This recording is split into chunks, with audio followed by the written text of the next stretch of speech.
Hello and welcome to the Wild Wild West podcast. My name is Richie Riche up here in the Great White North. Funnily, I have this as my permanent background photo right here because I am looking out my window and it's literally a mirror image of both my background and outside. I have quite literally had snow for 3 days straight. He's not lying. There, I've seen them. I, I've seen the pictures. like it's 3 days straight, and we just got a second or third or fourth. I know I lost count the number of waves we're on right now of a lake effect clipper that's going through my area.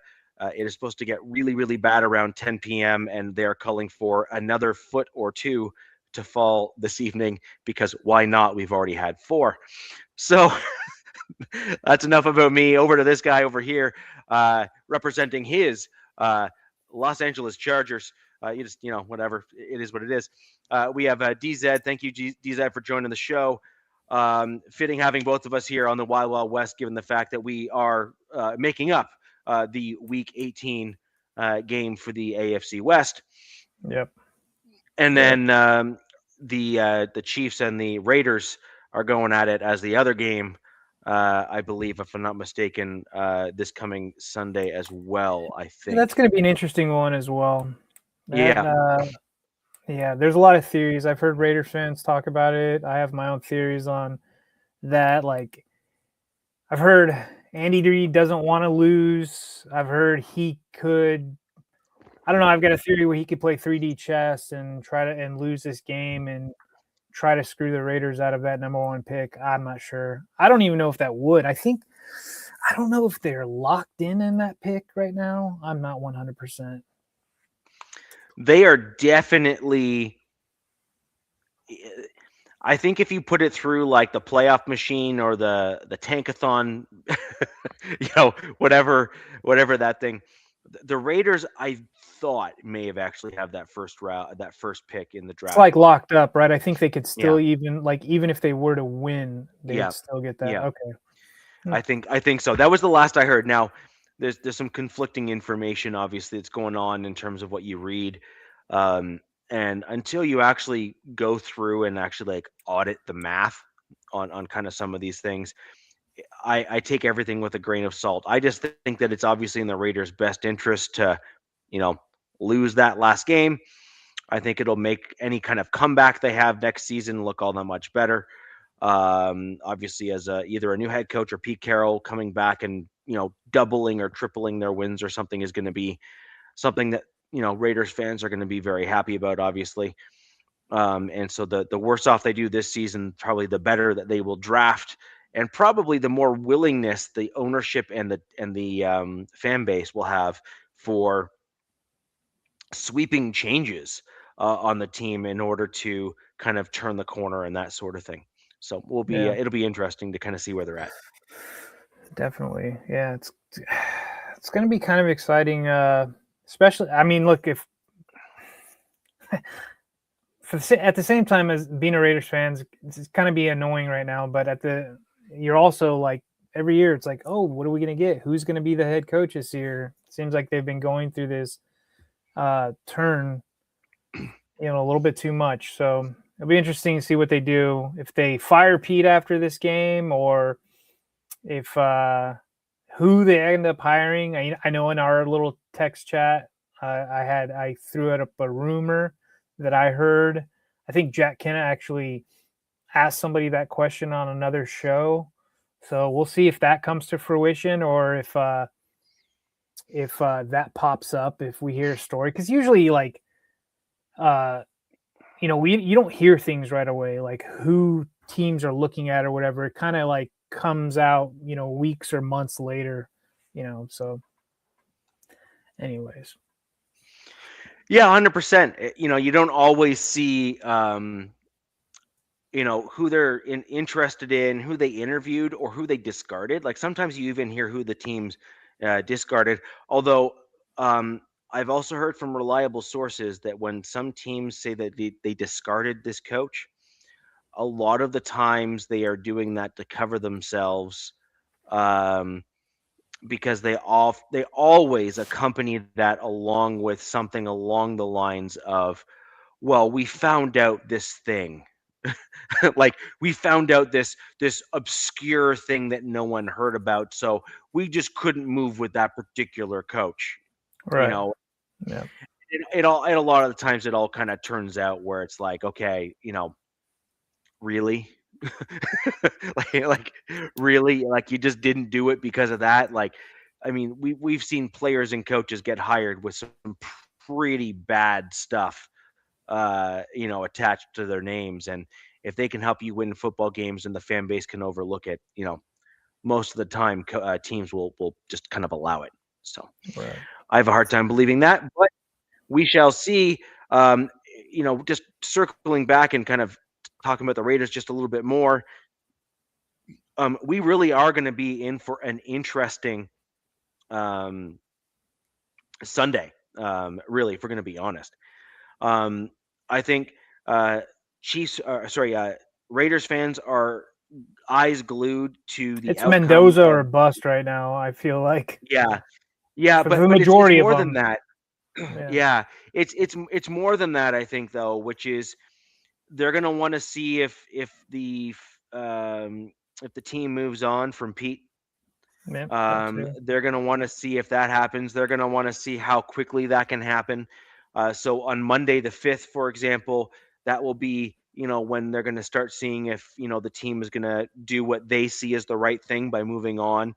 As an example, it'll also be very interesting to see if the team, like, just fires Pete, or if Pete, like, graciously retires or some variation of it, Yeah. because we've spoken about that on the show as well, which is and actually Jack Kenna, and um, T3, Tom has kind of said that before, where they kind of agree with my take, which is they're probably going to try to encourage, if at all possible, Pete to retire, because that actually puts the Raiders in a better position where they're not going to be seen as kind of like the lesser than destination, or the destination that they would have to then overpay for a coach. Sure. And then, of course, we also have the other interesting piece here, which is, um, do the Raiders pursue and proceed? Um,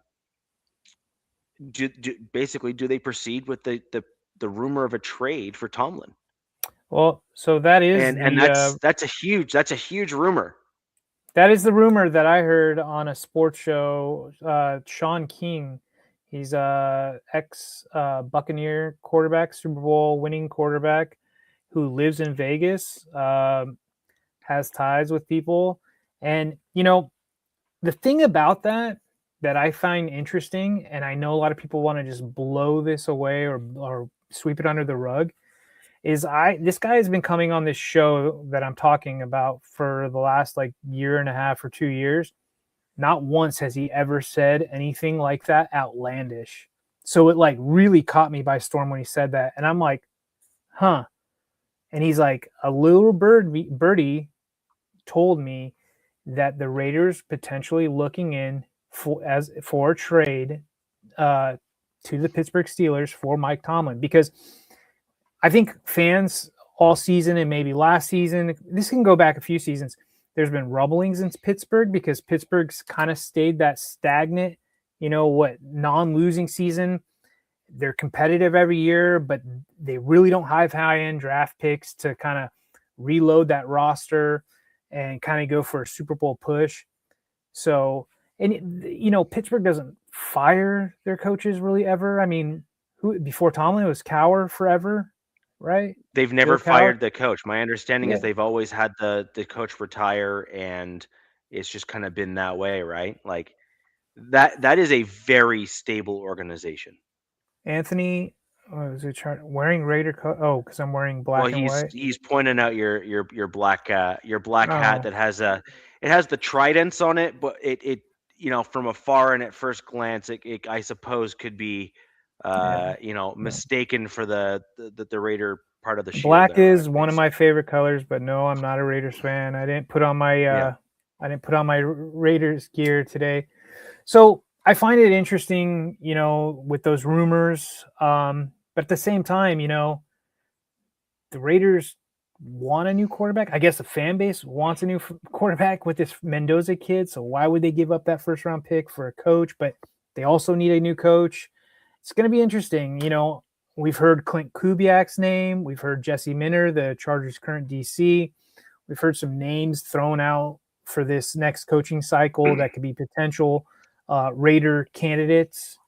So this would be really interesting to see which direction they go. Let's see. What did Salute? Oh, yeah. So I'm gonna I have my nothing. humble brag for this real quick. I did win his guillotine league. I think it was Yeah. like 16, 17 people. It came down to Nice. me and Angelo, but I barely won by I think like 1 point. It was pretty cool. So salute to Angelo. He's a really good commissioner. It was a fun league, but it was weird at the same time because it's one of those leagues where you get knocked out every week, so you had to survive. Mhm.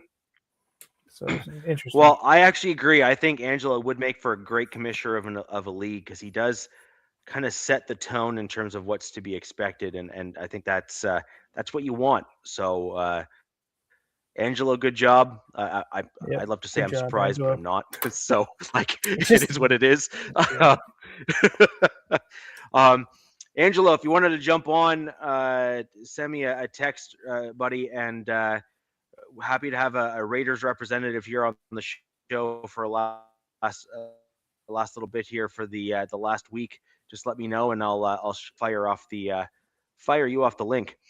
But with regards to just things in general, here's a wild idea. Although I don't think it's too wild, given the other rumor that you heard about Max Crosby storming out of the organization when they told him I he was heard that going to was IR and BS, all that kind of stuff. but go ahead.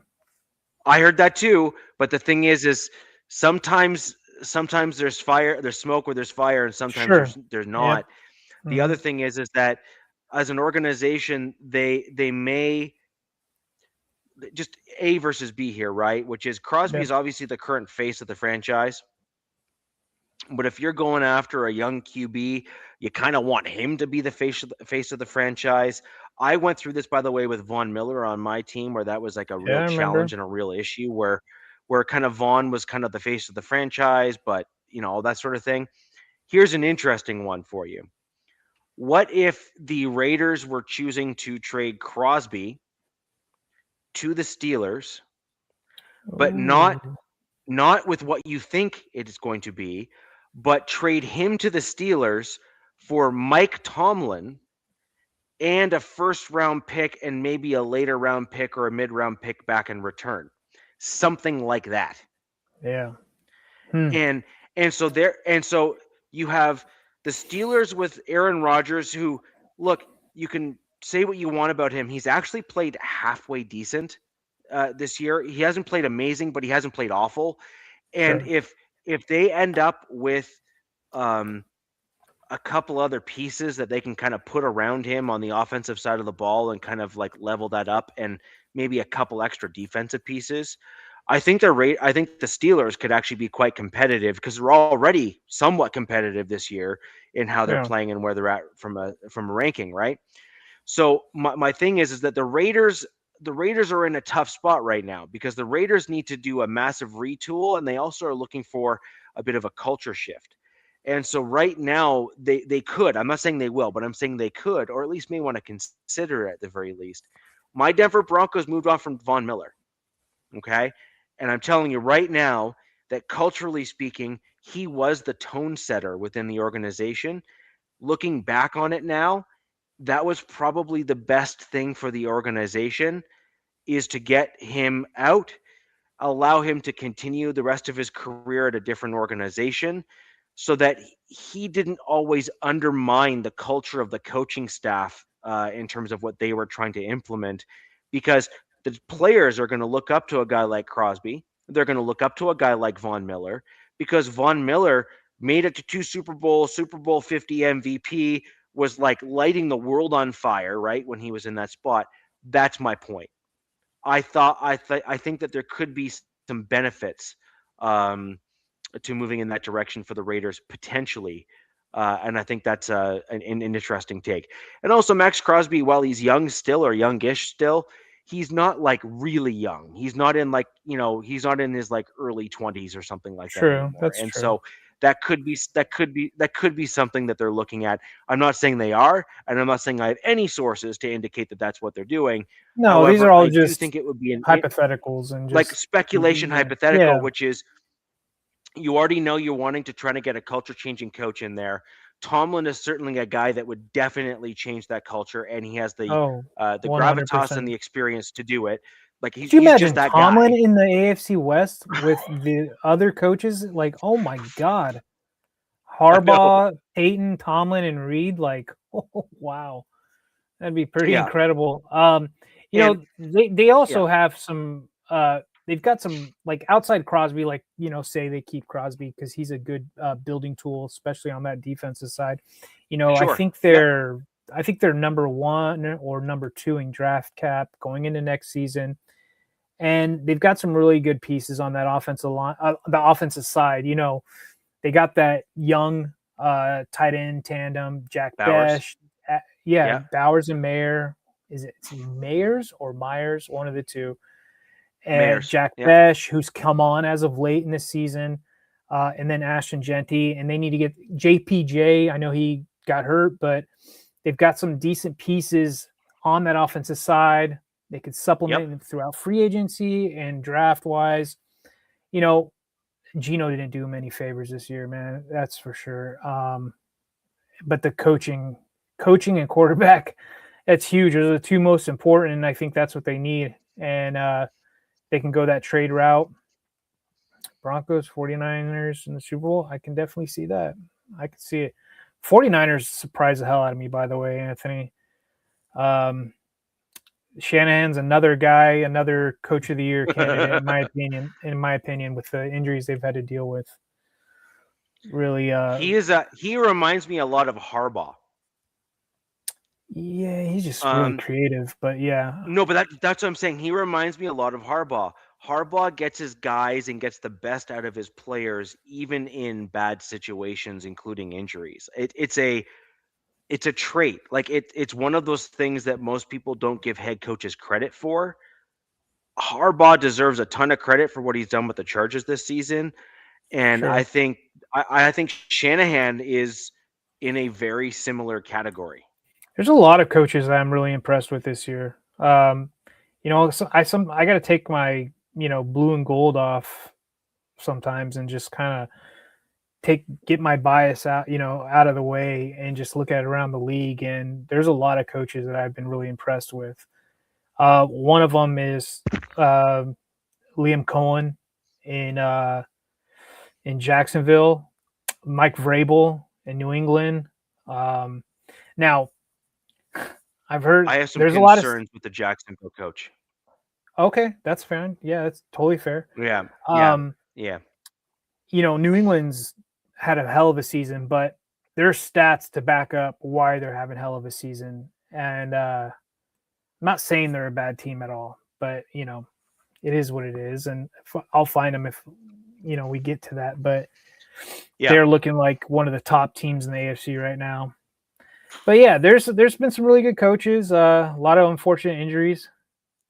So the only knock on Jim Harbaugh and Kyle Shanahan is they haven't gotten a Lombardi yet. I'm pretty sure. I don't think Shanahan's gotten one. They've gotten there, but just haven't you know crossed the finish line. So that's a knock on them. They're a good leader among men. Let's just say. Yes. Yeah, I agree. So just real quick on my concerns with the Jacksonville coach, I think he's a great coach. I really do, and I'm happy to have this conversation with our Jags contributors to the channel here. But and I'll say it to their faces too, and I'm happy to have them kind of come back at me and push back on what I'm saying. But my concern with the Jags coach is that he reminds me a little bit of the Philly coach, the guy that kind of won that Super Bowl, that first big Super Bowl in Philly. I can't Sirianni? remember his name. No. Sirianni's different. Sirianni's kind of like the guy that you want, in my opinion. But it's the other guy, the guy that wrote the book like immediately after the Super Bowl. Oh, Yeah, I'm drawing a it's blank on gonna that. kill me now. It's gonna kill me now. No. What's the guy's name? Not Sirianni. Doug Peterson. Oh, and you know what? I left. Okay, good. Yeah, totally forgot about Doug. I think he's working in a front Doug office Peterson. somewhere. Is he in a front He is, office somewhere? but Mike. I'd have to look it up. He might be. He Okay. he was actually brought in as like a head coach after that, and it didn't work out very well. But my concern with the Jags head coach is he presents himself a little bit like Doug Peterson. He's manufacturing things that were never said, and he's coming up with things that are he's just presenting himself with a certain overconfidence in the way that he's speaking, while also trying to push back on things. I'm concerned, actually. Dude, the Jags are killing it this year. There's absolutely no mistaking it. But my concern is the head coach is he's presenting himself like a Doug Peterson style in terms of how he's communicating and what he's doing. Happy to be wrong, happy to be proven wrong. But I still think that there's the potential that if he doesn't course correct a little bit and doesn't kind of change, then I think that's the problem. I think he could be a problem. I think basically I think he could have a really good team this year. And if he kind of tries the same shtick again, my concern is that the team won't respond the same way because Okay. it's not a culture that he's building. It's not a culture that he's necessarily fostering. It's more of a victimhood mentality, if you will, as opposed to a culture. Give me Mike And that would be what McDonald I'm vibes, the head coach for the Dolphins. exactly the McDaniel vibes, which is like, woe is me, we have a problem, we need to try to fight adversity, yada yada yada, blah blah blah. That's not a culture. That's a mental mindset, and frankly, it'll become an anchor as the team continues to get better. Because eventually, then the thing is, well, we're winning now. What, right? That's a Whereas good when point. you're dealing with yeah, like I'm sorry, like it's a legit thing. No, Like, I never would have thought about it that way, to be honest with you. That's a really good point. I also want to shout out a team that we just played, but we're talking about coaches that have impressed me. D'Amico Ryans has impressed me. I know they're I agree. have an elite defense, but that's another coach that these last couple seasons I've been really impressed with. Yeah, man, just there's probably some other ones I'm leaving out. Really don't mean to, but there's some really good coaching. Look, Sean Payton, that people have already known he was a good coach, so there's that. There's well, yeah, what is Clint Kubiak? That's the rumor.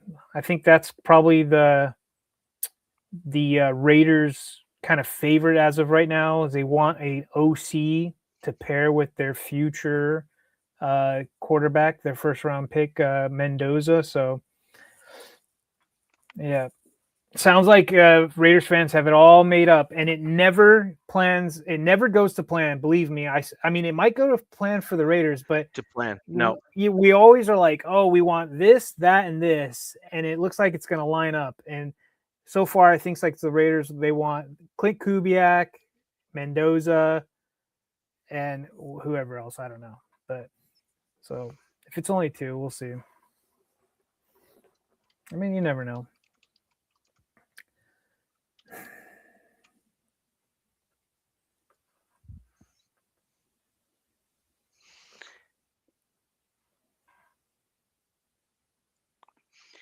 Yeah, so I agree. It's one of those. Well, there is a saying for a reason here, right, DZ, which is best laid plans. Sure. Right. It's like best laid plans kind of always go to crap, right? So it is. It's a really interesting thing to look at. By the way, I completely agree with you. D'Amico Ryans is impressive. Like as a coach, Yeah. he's kept his team on track. He's seemingly building a culture there. That's what I was saying before about my concern with the Jacksonville coach. Yeah, D'Amico Ryan seems to be that's a building like a culture builder. culture within the team. Yeah, yeah, Look at who we my have man. here. Hey guys, trying to Haven't see seen if this trying to see if this works. So tell me if your reception is terrible. But I was at the Sunset Station Casino here in Las Vegas watching Fernando Mendoza, just seeing if the hype is real. He looked pretty good. He looked pretty good. He looks pretty good.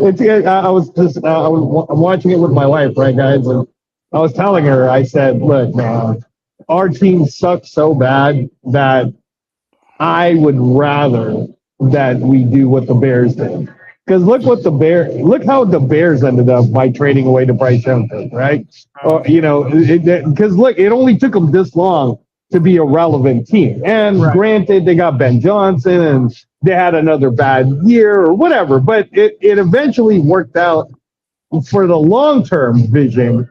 It worked out well for them, right? And I'm looking at a team like the Jets who they want a quarterback of their future badly, right? And who knows but if next year they were to say to me, and I'm Spytech, and they're like, dude, we'll give you our number 3 this year, our number 18 this year, our number 34 this year, we'll give you our first next year, and we'll give you something else.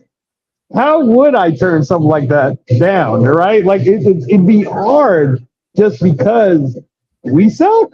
Like we are an absolute terrible team, Reg. No O line. The Pete, I know you were saying to me, maybe Pete will stay or not, but I honestly think if Pete screws this Sunday up and we win against the Chiefs, he's fired for sure.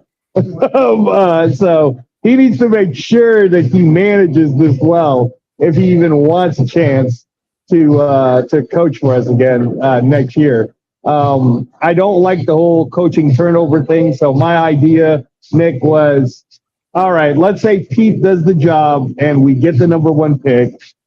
We keep him the other year because we only have him for 2 more anyways. But we hire someone like Brian Dable as the offensive coordinator, right? Somebody who can work with a quarterback and potentially become the head coach, and that to me would be fine. I'm good with it because I know people will be like off with Pete's head. But remember, I don't know if you guys remember, I was one of the people that was saying I didn't necessarily want to fire Antonio Pierce just because I thought we weren't going to be that good anyways. I was like, let him play his contract out. Let it play out the way it's supposed to play out. And instead, I felt like what happened this year was they tried to play this like middle game, right? Of, oh, we're going to try to win now, / we don't really have the pieces to win now. So then when you're the master of too many things, you're the master of none, really.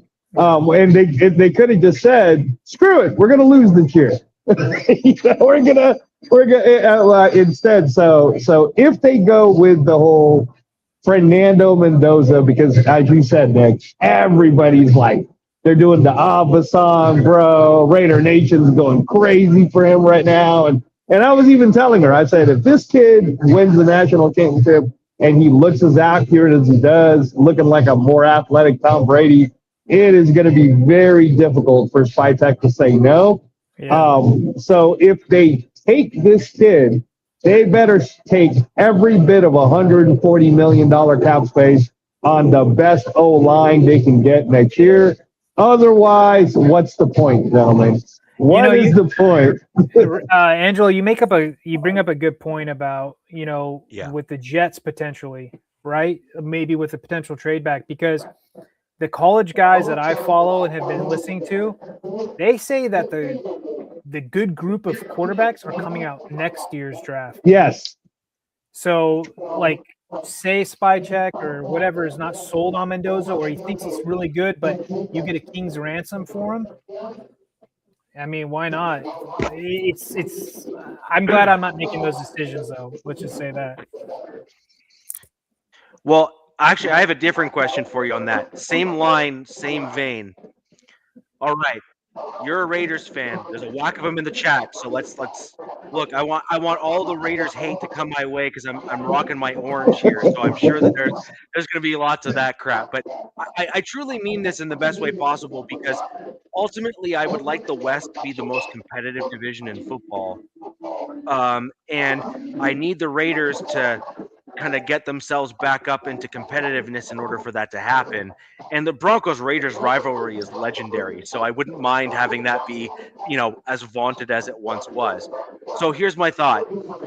How would your fan base react to not going QB this year, also keeping Pete as you stated, and then trying to basically tee yourself up for a not great season next year, to be quite blunt, but basically tee yourself up to then try to get a bunch of capital to get your quarterback a future for next year? Because that's basically your fan base is not happy right now, and I wonder how that sort of strategy would play out with them. Yeah, no, that's going to be a non-starter with the fan base because they want, the fan base always wants someone's head, right? Like it's always like off with someone's head, but my entire point is since the Gruden thing happened, the problem with our group is it's indecisiveness of everything, right? All right, so Tom Brady's the owner now. Great. Is he the boss? I'd like to know who the boss is. Somebody needs to be the boss, right? And I even felt like in this year's draft, as you guys know, when I went on the show a couple of times, I was like, what we need is O-line. And who I wanted actually did pan out extremely well. Armand Membu. He's like top 5 best first round picks, right? If we had gotten Armand Membu, not a sexy pick, but it would have given us the trajectory to continue to build on our O-line. Not only did we not really get O-line, I mean, I get it. People are talking about the whole Caleb Rogers and Grant and whatnot experiment, but we didn't get a good O-line coach to begin with, right? So what's the point? Like, what are we doing? So that's why I feel like now the fan base is so sold on, yay, we got the number 1 pick. Pete Carroll's too old. Let's get rid of him now. I'm kind of like, all right, if Tom Brady finally puts his foot in that door and says, okay, I'm in charge. Spytech, you're my guy. So let me see you whiz it up. How would you like to do this? If Spytech says, I think we should just get Fernando Mendoza right now, right? Then I also want to see him do the whole, great, now we got to spend all our money on O-line. And as a fan base, if they do that, the fan base in the beginning, and you know how this goes, both of you guys know how the Raiders fan base are, they're going to be like, yay, Fernando Mendoza. Oh, this is going to be a great year. Yay. I'm going to be one of the people that's a realist that's going to say to myself, great, rookie quarterback. I'm not expecting anything other than please do not get hurt. let's get the system going with Genty and Bowers, and let's get a solidified okay-ish year. But let's see how the whole thing meshes going into the following season. So to answer your question, Rich, Pete's probably gone in a scenario like that. Just because unless, like I said, unless my scenario plays out, they're probably already looking at, I don't know, Stefanski or Kubiak, like you said, Nick, or, they're already like looking to get rid of Pete, right? Again, for me, I'm okay with keeping Pete in the sense that Pete, do the job you're here for, which is to manage, and that's it, bro. Like let whoever gets hired as the offensive coordinator, let that person be that guy. Let the defensive coordinator be that person. Like I know it's weird, but I'd almost want them to be like, all right, we're going to hire so-and-so if Patrick Graham wants to leave, which I hope he doesn't. But if he does, you hire Saleh to be the defensive coach. You hire Dable to be the offensive coach. And you keep Pete one more year, and then you say to both guys, this is your audition to be the head coach next year after Pete. So whichever one of you do better on your side, gets to be the head coach of the Raiders for the future. I'll give you like a 10-year contract or whatever, a long-term contract, the same way I did Gruden. And I get it. It sounds stupid and unconservative, but as opposed to what, Rich? As opposed to how sucky we've been and a revolving door of firing and hiring GMs and coaches, you know, the one thing that I know is we have Spytek for, I believe it was a 5-year contract. So now we're going into year 2. If we get him for 4 more years, man, Spytek ties himself into a Fernando Mendoza. Now we're going to, you know, at least we'll have something to talk about in terms of going into the future. Yeah, so my concern with Spytek, though, is his first hire, or no, he was hired after Pete, wasn't he? I thought he was hired before Pete. Okay, so that changes things because I thought it was the reverse, but if it was the way you said it, then you have to go there, say, dude, you struck out once on a head coach already, and arguably badly, right? Because not only did Pete come in as a difference maker or attempted difference maker, but it's clear that they didn't do their homework on whether or not his mental headspace was the same as it was at the beginning in Seattle or at the end of Seattle. At the end of Seattle, he had one foot out the door and had a mojito in hand kind of thing. Like he was not the same coach, you know what I mean? Like he was not the same guy. When he started off in Seattle, he was vicious. He would be like, it's Thursday. All the DBs get out there and show me you belong on the team. And he'd have them like literally like slaughter each other on the field.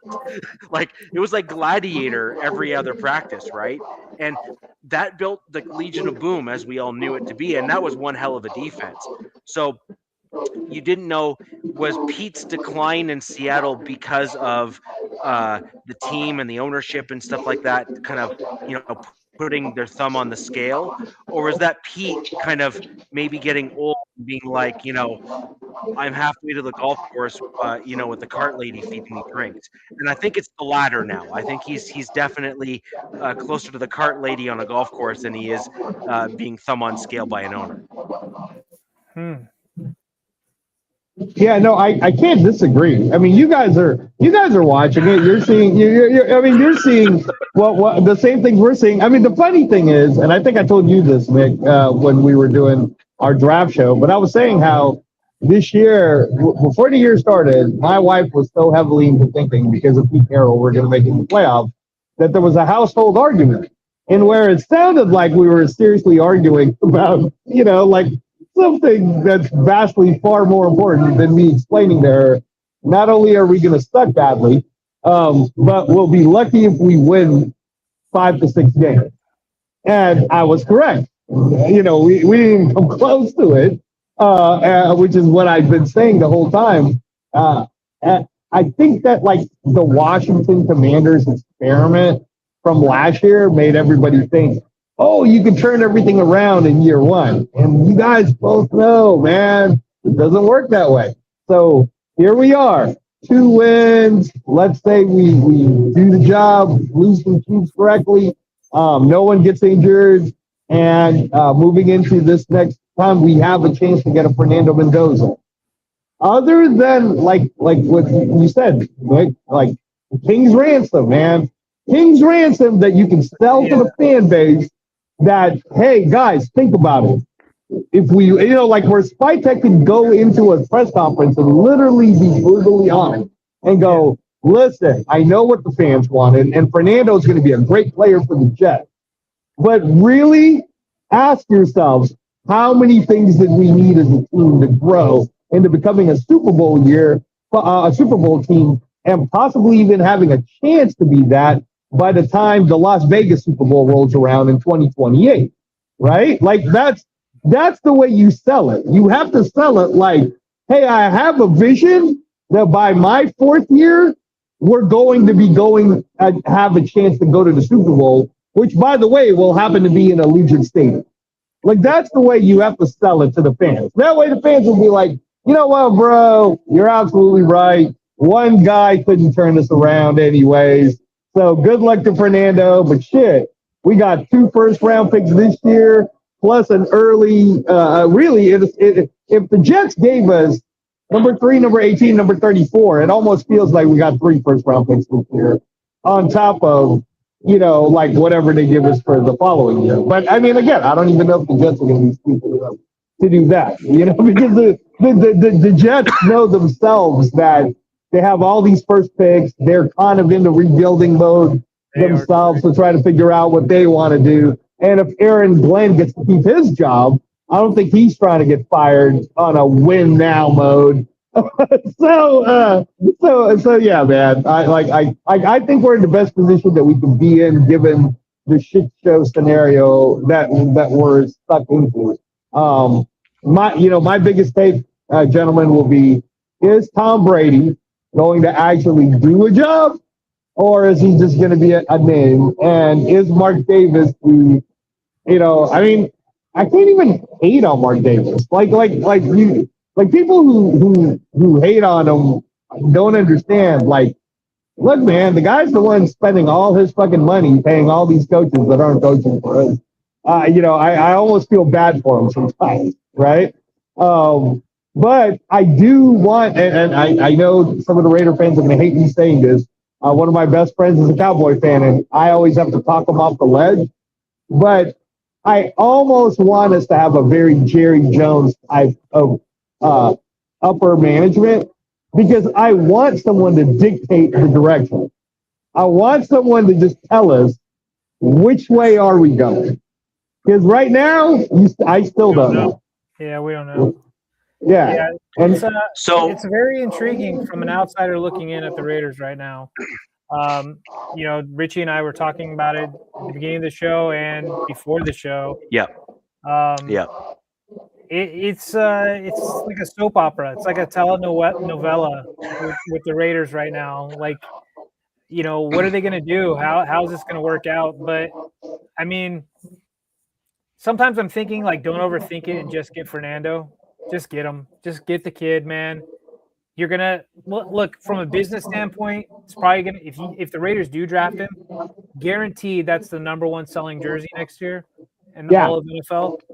Yeah. So you're gonna boost sales that way. You'll attract a coach. You'll probably attract a really good coach. But somebody in the chat made a good point. Need to pair Mendoza up with a good OC. Build up the trenches. Yeah. So. Yeah, probably don't overthink it. I guess, a King's ransom or a Mendoza or bust, Right. But the head coaching is where I'm like, okay, let's see where they go, because there's rumors. There's Mike Tomlin rumors. There's Clint Kubiak. I mean, Jesse Minter, I've even heard. But yeah, so who knows? And to your point, Nick, let's not overthink it, right? What is so bad about Brian Daboll? Like, you guys try to tell me, right? Because for me, I'm kind of like, what did I see Brian Daboll do? Works well with a quarterback, right? The Giants was a shitty-ass organization the way they were running it, right? So I don't blame that on Daboll. But in terms of coaching, even the way he was trying to coach Jackson Dart, I'm like, yeah, I have no problem with Brian Daboll coming in if he got hired. I'd be like, great, let me see what he does. And you make a good point. Like, say they were to keep Pete and hire Daboll and say, look, man, we want you to be his successor, kind of thing. Something like along those lines, and bring him up. Because I don't think Daboll wants to do a lateral move unless there is, a head coaching gig out of it or something like that. But I mean, I know probably 10 teams in the league that would take Daboll right now as an OC. Yep. To come back to their team, me included. I would fire my OC right now. I would help him pack his stuff for Daboll. So, I mean, there's some intriguing stuff. Yeah. I mean, Angelo, on Daboll's note, DZ here can attest to it. On no fewer than 3 shows, I have been saying that I think your next head coach should be Daboll. Now, I actually like your idea better. Right? I actually like what you're saying better, if I'm going to be perfectly honest, because what bringing in Dayball means is that Pete Carroll gets to pretty much focus on the defensive side of the ball, which is kind of his which is general fine. strength. And he Right. can just kind of go over that way and become kind of like the game plan manager kind of guy and just lean on Dayball to do the offensive stuff, right? Frankly, Patrick Graham is quite a good DC as well. So it's not like you're sitting there starving for talent if you bring in a guy like Dayball. You put Dayball and you elevate him to offensive coordinator and assistant coach or something like that, some kind of combo title, which, by the way, is not unheard of in the NFL. So it exists in multiple different teams. So this is not an uncommon thing that I'm suggesting. And you basically then put the writing on the wall that Brian Dayball is your heir apparent. And then he's also, as you said, and trust me, I've had the Raiders fans, slam me in the chat. Frankly, I just say bring it on because like the stats and the information's on my side. So like, sorry but not sorry. Dayball is the only coach that's available right now that has proven to elevate one or more rookie or very young quarterbacks to a level that you would say are at or even in Josh Allen's case, if we're going to be honest, took Josh Allen from being a guy that was not great to a dude that is now deemed an elite top 3, top 5 quarterback by every metric. Right. Dayball was the dude that did it. So if you're going after a young quarterback, why wouldn't you want a guy that's shown that he can be the reason why the young quarterback has done well? Right. Like it doesn't make sense to me. It makes no sense. Yeah. It's like there's no problem with that. Yeah. No. And again, if what we're trying to do as an organization is, I mean, I think it's a save face move, right? Like as an organization, Mark Davis needs to save face and be like, fuck, man, how many times am I going to be paying coaches on a couch? And now you're going to ask me to do it for Pete Carroll again? Let me pump the brakes here, all right? I'm going to have a sit down with Pete. And then he just says to Pete, listen to me, man. You're already getting slammed for getting in the way of Chip Kelly, who, by the way, I have to pay $6 million to for the next, I think, 2 more years, because then you have to fire her. Whatever. Okay, I'm paying it. So now as a favor for me, you're going to shut up and not mess with the offense. We're bringing in Brian Daboll. He is completely in charge of that side, right? You get to go there, you get to smile, you get to go ahead and say, good job, gentlemen, and that's it. I need you to shut up, and that's it. Okay. In the meantime, please stick to the defense, which is what. And by the way, even with I don't know if him and Patrick Graham are working well, but what I'll say is, you did see that a lot of our defense this year, there was a lot of Carroll touches to it, getting Darian Porter and wanting to quarterback situation. Yeah, definitely the quarterback situation. So I'm kind of like, look, man. As long as if Patrick Graham doesn't want to leave because we're paying him, let's say, better than the average defensive coordinator, and Rob Leonard wants to stay with us, and Max and everybody's cool, you could almost make that it's like a divided house but with order. Here's the offense side, here's the defense side, and I'm going to make kind of a comical comparison, but it's kind of like remember the Titans, right? Denzel, you get to stay on this side. Coach Yost, you get to stay on this side. And let's see if we can see what happens, right? And as a fan, for me, DZ, I would be like, you know what? It'll be fun. No matter what the heck happens to us in 2026, I at least have direction. If the offense is failing and the defense is doing well, I can just blame Daboll. If the defense is doing good, but the offense is progressing well with Jenkins, Bowers, Fernando Mendoza, and whoever else, right? Michael Mayer finally starts to play well, right? We have a great backup for Fernando Mendoza and Aiden O'Connell, right? Like, great, awesome. Now I get to go, hey, Steve, Pete, man, you and Patrick Graham, you guys got to get your stuff together. You know what I mean? So as a fan, that would be more fun. But again, man, I don't know. I don't. Does Tom Brady have the ability to step in and go, I'm a 10% owner, and you're going to do what I say? And is Spytech old enough as a person that he can step in there and not? I felt like he kowtowed a lot to whatever Pete Carroll wanted last year in the draft room. I don't necessarily blame Spytech all the way for the draft because I feel like it's like Pete's lore was like making him not make the moves that I think he would have wanted to make. I feel like Spytech, if you give him a chance, let's just see. I mean, again, Rich, I don't know. I wasn't in that room. I'm just saying though, this year, I would like to see it be an all hey, like where Tom Brady or Mark Davis even says, Spytech, this is your room.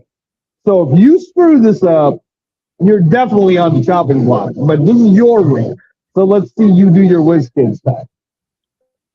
So here's my answer to that. If that was not Spytech's draft, then why did those young rookies not even see the field until you had basically too many injuries to say they can't? Like you had no choice. Rodgers is on the field right now today. Like as we talk, he's about to go out again for your Sunday night game. Not because Pete was like, yes, dude, I want you on the field, but because he's like, dude, I have nobody else that I can play in your place because everyone else is hurt. Right? That's the long and the short of it. That's where you're at with it. So my reason for saying no to your take on that isn't because I don't think there's potential validity to it, but it's because my lying eyes are not lying to me. I saw what happened over the course of your season, and it was literally clear as day. In my opinion, Spytech did run the draft. In my opinion, the draft that you saw from your Raiders this year was Spytech, and Pete did his little old man temper tantrum and started throwing his boxes of depends across the room because he didn't like the fact that Spytech picked a bunch of guys that were not Pete Carroll guys. And then Pete Carroll said, oh, yeah, well, I'm going to show you. I'm going to go and get my guys from Seattle and bring them in on like these little touchy-feely deals like 1-year rentals and that sort of thing. And I'm going to play those guys instead of the guys you drafted because I think I know better. And guess what? Pete was wrong. Pete did not know better. Pete's son is not a competent running backs coach or offensive line coach. We did not see any marked progress from any of your offensive linemen at all. And so my point is, I have questions about Spytech myself, which is he an actual GM that you can rely and count on for being a guy of the future? I don't think we truly know that yet, because what you need is a head coach, like a GM to head coach pipeline where the two aren't at loggerheads with one another, so that if Spytech gives the head coach players, the head coach plays those players, tries to coach them up, and if those players fail or don't do well or whatever the case may be, then the head coach can go back to the ownership group and say, I'm trying to work with what this guy's giving me and it's not doing well. He's got to go. I'm going to give Spytech the benefit of the doubt, though. I'm going to give him benefit. He spent, I think, a couple decades in front office roles, scouting and whatnot, similar or damn near identical to Joe Ortiz, who's with the Chargers as their GM. I mean, they both had pretty similar paths to becoming GMs. That's pretty much how most of these guys get these jobs. So, there's going to be a learning curve for these guys, especially in their first 1, 2, 3, 4 drafts. But, it only takes a few of these players for them to bang on. And Spytech, I mean, he hits Mendoza and that hits. I mean, the rest is history for him. And I get what you're saying, Richie, but, there's going to be growing pain. You just got to learn to rock and roll with it. And, something that Angelo talked about is the turnover in the coaching. They can't have that, especially at the GM spot. So got to get him situated, get him cemented, this is his organization. outside of Mark, and it's his job. Look, I don't think anybody. I mean, we can say maybe we saw some sort of decline with Pete, but when they hired him, I was like, oh wow, okay, that's a accomplished coach. This is a culture bringer or changer, and it just for one reason or another just did not happen this year. So Yeah. look, it was an unfortunate event. It just didn't. It was never meant to be, I guess. Look, Yeah, no, my point here, just to add on to that, and I'll throw over to you, Angelo, is there is only one coach out there that I think has the gravitas that may or may not be available that will be able to um, really send a ripple through your organization that has tremendous respect in today's NFL, and that's Mike Tomlin. I think Mike Tomlin is the only coach that could come in and basically put a guy like Max Crosby, as good as he is, and trust me, he is good. Okay. Like we all know how I feel about Max Crosby. He's a great player. But Tomlin is the only coach at that kind of caliber and that level that has the proven track record of keeping a sustainable culture and show to be winning as a head coach. Pete Carroll, while he's had a career where he's won a Super Bowl and done well, Kind of went. has also shown that he's kind of done one of these nosedives sort of deal, right? That's true. And so the whole point is Tom has kind of kept his team here with like a blip to Super Bowl, but he's never dropped below a certain level, which just shows that he's kind of that culture tone setter. And someone like Max Crosby will not then attempt to take over a locker room with a strong head coach in there like a Mike Tomlin. And that may be the thing that the Raiders actually need, as well as a new quarterback in there to truly turn things around and move you guys in the right direction. And he would be the only guy that I'd be like, dude, it's Tomlin. Like, I'm sorry. Like, the answer is like, good for you. Like, congratulations. And he'd be the only other guy that I would probably say would be an equal to a guy like Dayball, for example, from a culture and tone setter. right. No, I mean, I wouldn't disagree with the Tomlin thing. I just think Pittsburgh would be that's a hell of a move for Pittsburgh if they let Tomlin go. And that's why I'm not even buying into it. That's why I'm not even talking about Tomlin being the Raiders' next head coach, because in my head, I would be the most shocked person if Pittsburgh let Tomlin go. They've historically always kept their long-term coaches. Tomlin has not done anything egregious to the point where you should be firing him anyway or letting him go for any reason. And he's still young. He's not like old. Tomlin's still a young head coach, So at the end of the day, again, Pittsburgh ownership, listen to me, man. You guys are a bunch of dummies if you let that guy go. But if you do, I'll be the first one on the bandwagon going, great, pay him whatever you want, give him a 10-year contract. I think it's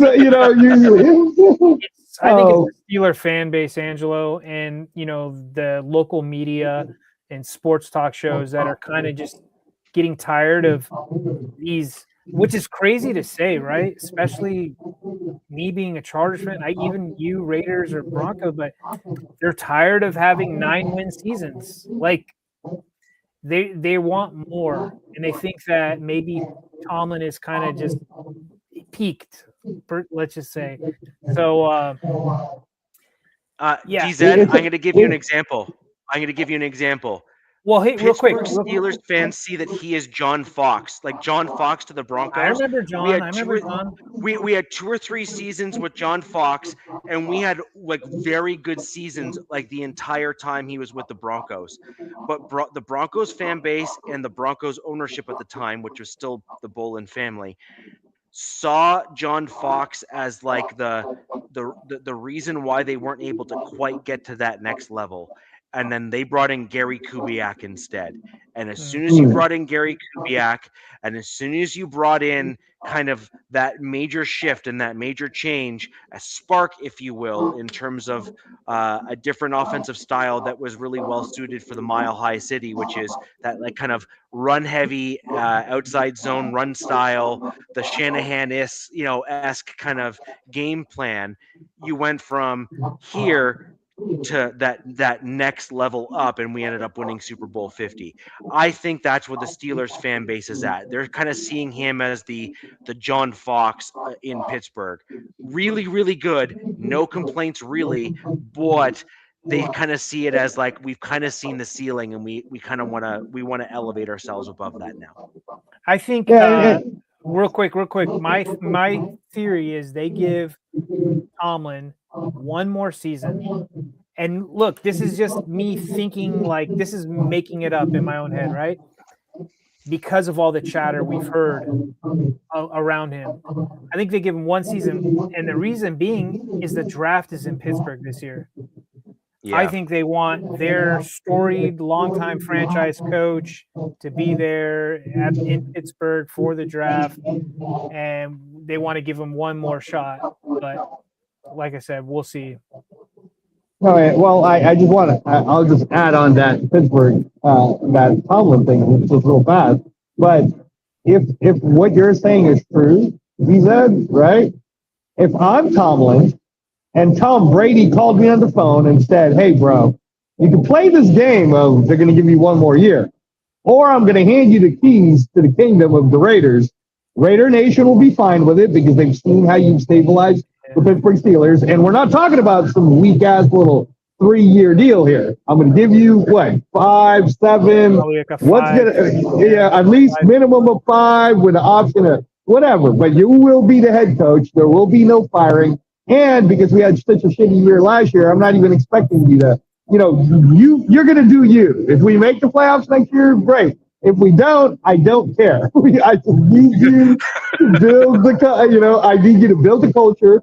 And by the way, you're working alongside with Spytech, who will be in charge of providing the ingredients for the chef. Which again, and I go back full circle to this. The reason why I kind of disagree with you on your take about it, Rich, is Darian Porter to me was not a Spytech thing. Even Jack Besh to me wasn't a Spytech thing. I feel like maybe you were right in the first round, and maybe there were arguments. So then Spytech, being the kid that he is, deferred a little too much. And that's what I agree with what Nick is saying about this, is where if now he learned his lesson and he goes, look, I did it that way where I was trying to be the friendly GM and work together and politically correct and blah, blah, blah. Now I'm just going to do it my way because it's my ass for the next 4 years.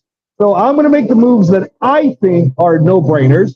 Fernando Mendoza, that's a no-brainer. By the way, I need to get this guy, I need to get this guy, I need to get this guy. And since you're my head coach, whoever that is, I don't really care because that's not my job. My job was to give you players. Your job is to coach them. That's the way this deal works. That's what I, as a fan, I want to see that. I even want to hear that in a press conference. I don't even want to hear them, oh, we're blending together. I don't want to hear none of that garbage. Hey, GM, you're the press conference for GM. Great. We're talking about the GM part. I almost want our GM to be a little bit more like, yeah, I picked so-and-so because so-and-so showed this in college and blah, blah, blah, and here's the reason why. Well, what do you think of his development so far? I don't know. It's not my job. I'm looking for all the other guys that's coming. I'm looking for the next trade I need to make. Like, I need a GM like, who's the guy? What's the guy's name for Philadelphia, the Eagles? What's the GM? Roseman, Howie Roseman. Roseman. Okay. Roseman. Yeah, I need someone like that. Like, you know what I'm saying? Like, be a boss, bro. Be a GM like that. Like sometimes you think his moves are weird, but it really hasn't been. And until they actually get dethroned, which, by the way, if the Eagles do lose this year and doesn't make it to the Super Bowl or whatever, Roseman's not the one getting fired, right? They're not going to be firing him. They'll be talking about the head coach going. So that's what I need our young GM, Rich, to be that guy. To be like, you're our GM, so be a GM. Right. So my only caveat to that is this. If you bring in a head coach, I'm going to use Kubiak here as an example. You can use Clint or his dad, Gary, but either way, they're both basically chips off the old Shanahan tree. And I don't mean Kyle, I mean Mike. Okay. Okay. So, like, let's just call that for what it is. Now, that is outside zone running. That is, I give you 4 or 5 looks and I run like 20 different plays from those same 4 or 5 looks, right? So that's the deal, right? That's the deal. Now, if you know you're running an outside zone scheme and your young GM's like, I'm going to give you a dude that's only power, then I'm sorry, that's on your GM, not on your coach. And at some point, there needs to be some accountability in that regard. So I will agree with you like 90% of the way. and then I will say, like, I have a whack of stipulations once we get to that like last 10%, which is your GM needs to give you dudes that fit the scheme that you're trying to run. If you give me a guy that can't run my defensive scheme or offensive scheme, then my answer back as a head coach is I'm going back to ownership and saying, this dude's a retard. He gave me a guy that doesn't fit my scheme. Like, what's the matter with this clown? And I'm making it known because I know full well as a coach that I'm going to get blamed from the dude that you brought into my team that doesn't fit anything I do. Right. And so I think there needs to be some, like, that's what I said. You need a pipeline between the GM and the head coach. But I do agree with you, though, is as a GM, you need to put your foot down and say, I know you wanted John Smith. Guess what? I'm giving you Jacob over here, who I think is a better player for your scheme. Now sit down, shut up, and coach him. Right. And I agree and by with the way, that, but you need to do it within the box, right? Like, you need to do it within the direction of the team. So but that's what I'm asking for, guys. Is I'm asking for what is the box, right? Because again, like I can definitely nitpick on Spytech this year. For example, the Kenny Pickett trade. That baffled me. I'm like, why are we giving away a fifth rounder for Kenny Pickett? Because he was going to get cut anyway, or whatever. But he's definitely not worth the fifth. So why did we do that? Or, but on the flip side, I'm kind of like, all right. So you got Booker. Booker's okay. Like I won't say he was terrible. So all right, you did your little like whiz kid thing there, sure. But there were parts of me, DZ, where I was like, dude, are you in with Howie Roseman? Like, what's going on? Like, what are you doing? What is this little weird partnership you got with the Eagles? You could also nitpick Spytech a little bit, just for the fact that I think you guys had 3 third-round picks, right? Yes. Yeah. Well, now it was Porter and then two of the O-lines. And then 2 of those 3 third-round picks are off roster right now. Right. I mean, Miami just picked up that QB and signed him to the active roster, which I thought was an interesting move. What was his Campbell? What was his name? Campbell? Anybody know that guy's name? The quarterback. Are you talking about the coach's kid? The quarterback you guys drafted. Oh yeah, from from North Dakota State or something like that, or from one of those Division II teams. He was in the 7th round though. Hang on, let me see what I was talking about. Yeah, no, but again, like that. Oh, I'm sorry. I'm sorry. 3 of the 6th round picks. What? I said the 3rd round. My bad. Yeah. No, I knew you were talking about the Montana State Cam Miller and Tommy Milot. Right. Yeah. My bad. Yeah. No. But I mean that 6 rounds are like whatever. So. Yeah. No. I'm mainly. I mean, again, like what's made it, especially for AFC West. So what the Raiders did is it's kind of like the Cowboys. We make everything relevant because everybody wants to see the teleseria that we tend to give everyone. In the meantime, you see the Broncos. They got Sean Payton. The biggest controversy for him was, the Russell Wilson move. And surprise, surprise, they look like they're going to the Super Bowl this year, right? So that didn't take too long, right? Sean Payton, good job. Same thing. Jim Harbaugh. And then you got Raider Nation people going, we didn't want Harbaugh anyways. Well, are you sure? Because he's doing pretty damn good with his system. And honestly, Nick, if you didn't have so many injuries this year, you guys might be the AFC West champs. But the injuries, man, especially the O line, dude, that's what got you guys, man. There's a lot of stuff I say on this show there's a lot of stuff I don't say on this show. So when this show ends, in my own home, I can say what I want to say, and let's just say, yeah, I agree with you, but it is what it is. And look, there's some things Jim has brought over some people that I really don't agree with, and I think a big portion of the fan base doesn't agree with. Just like Pete brought over some guys that you guys aren't too thrilled about. On the offensive side for the Chargers, O-line coach, tight end coach, offensive coordinator, all holding back.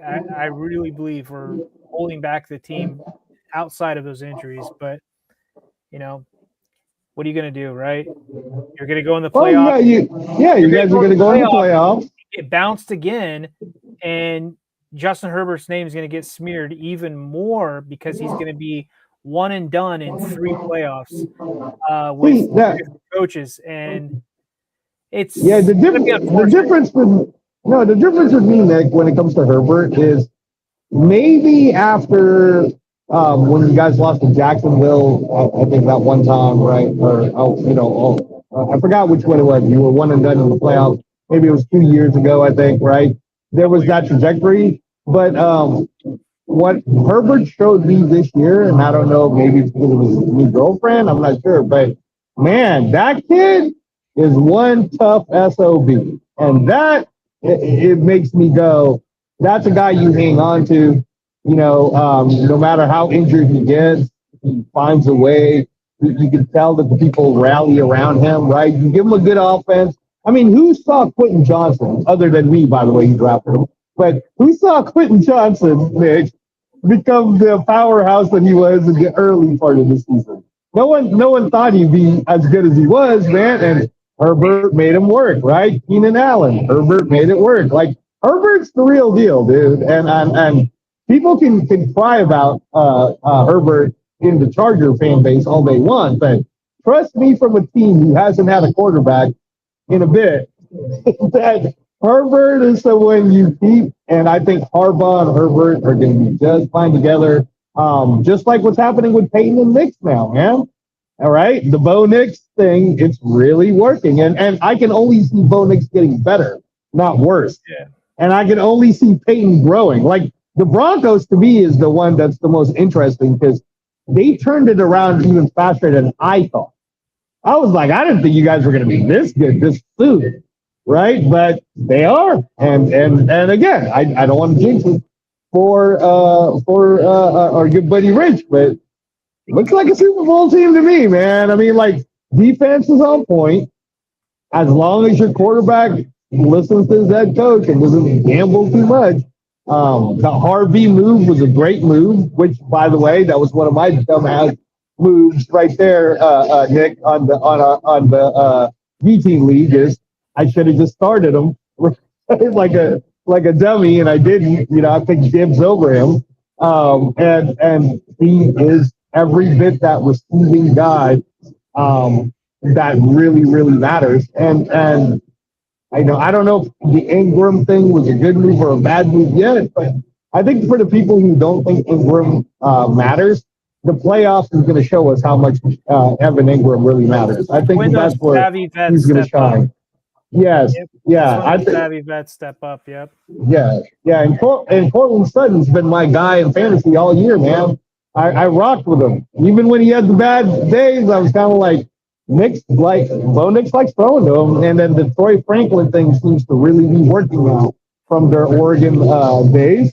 So they're in the right trajectory. If they don't make it to the Super Bowl, I definitely think they're making it to the AFC Championship game. Like, they're really good. And I mean, honestly, Rich, when we were even talking 2 years ago on the podcast about this, did you think they were going to be this good this soon?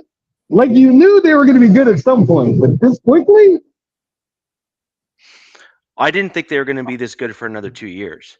Another year from this year. So I thought it was going to take a full 3 seasons to get there.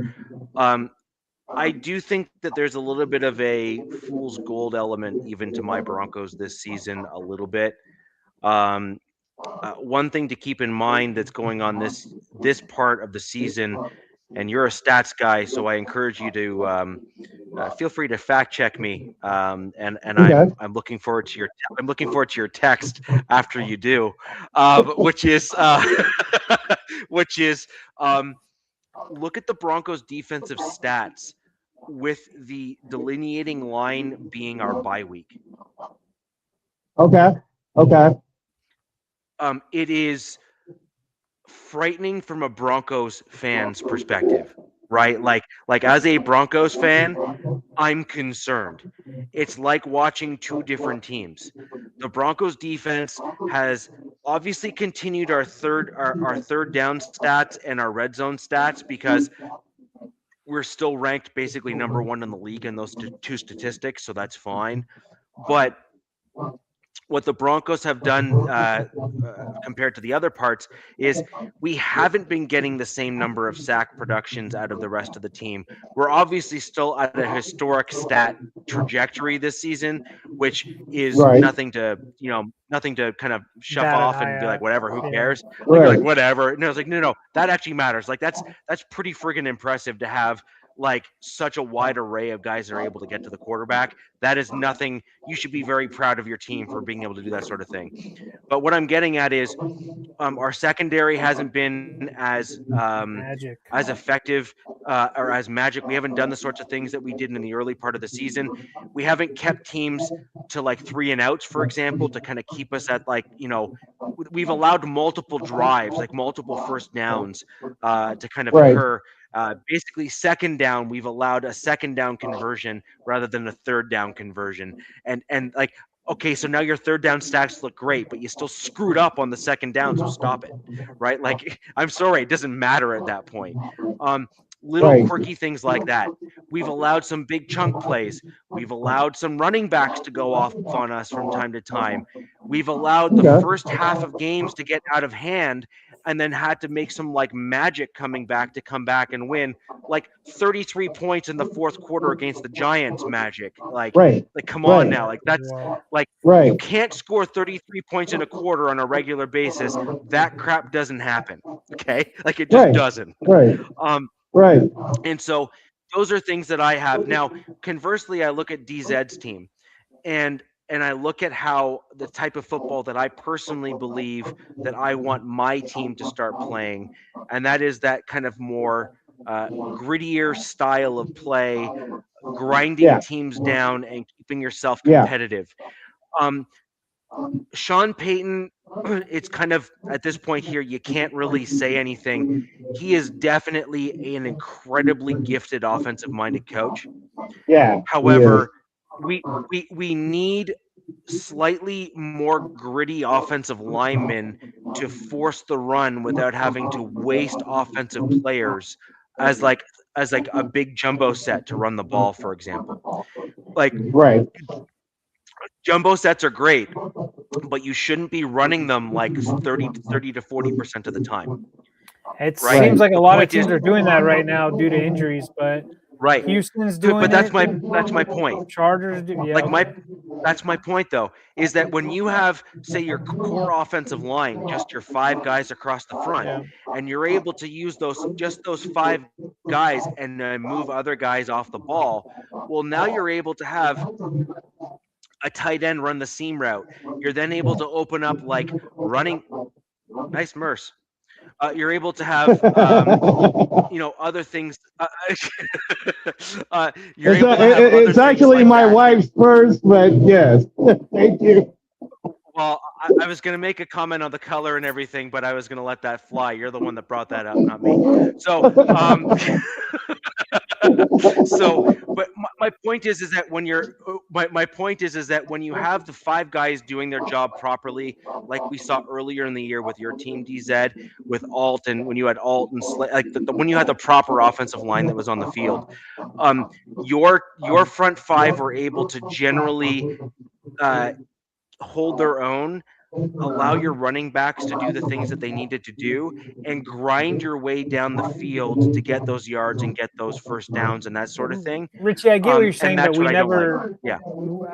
I get 100% what you're saying, but with the Chargers, we didn't get to see that in the season at all because Slater went down before the season kicked off. Yeah.